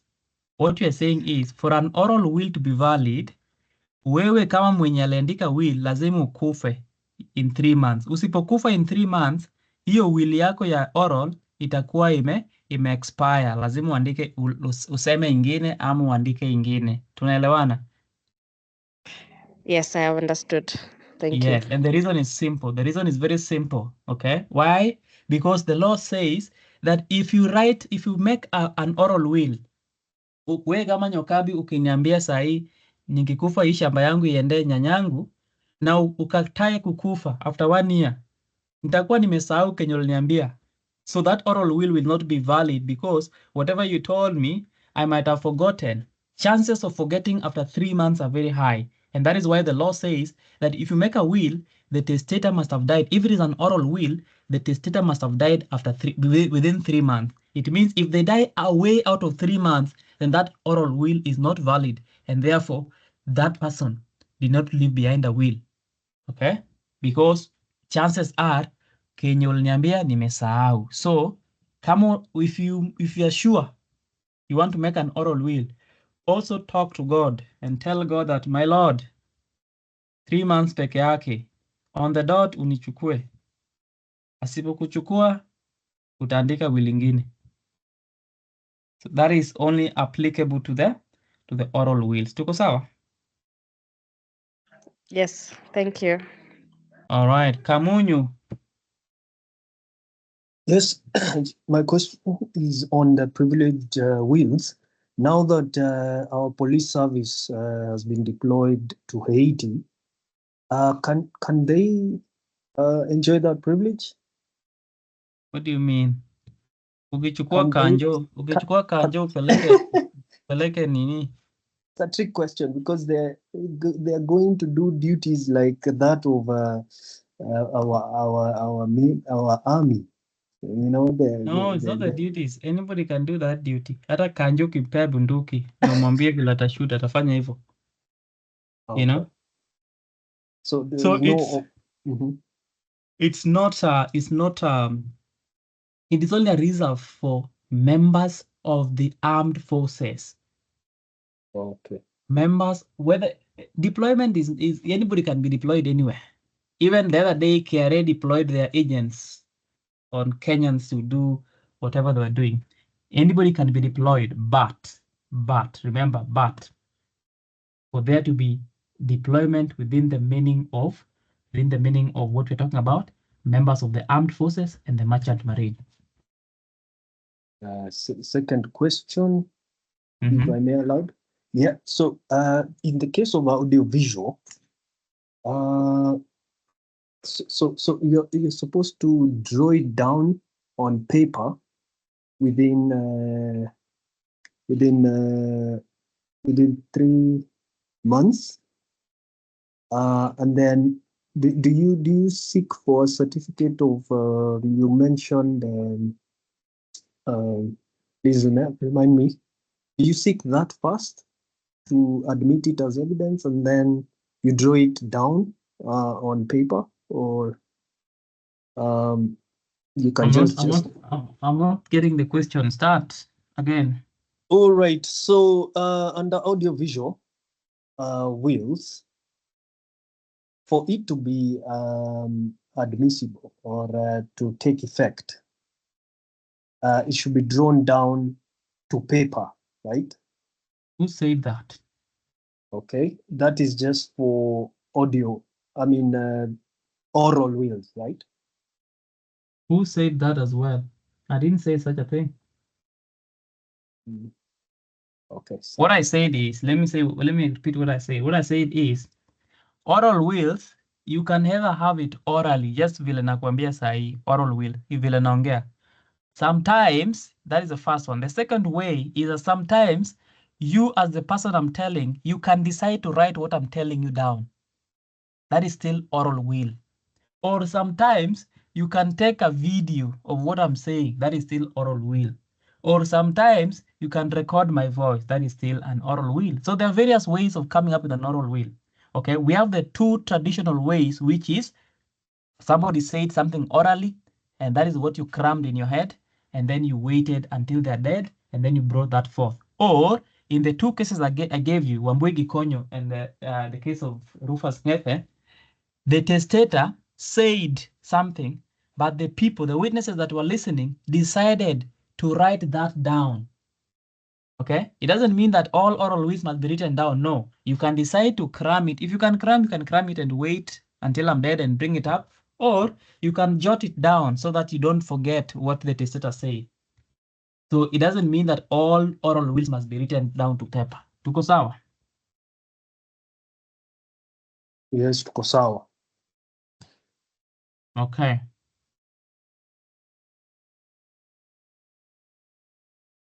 All right, guys, it is 36 minutes past the hour.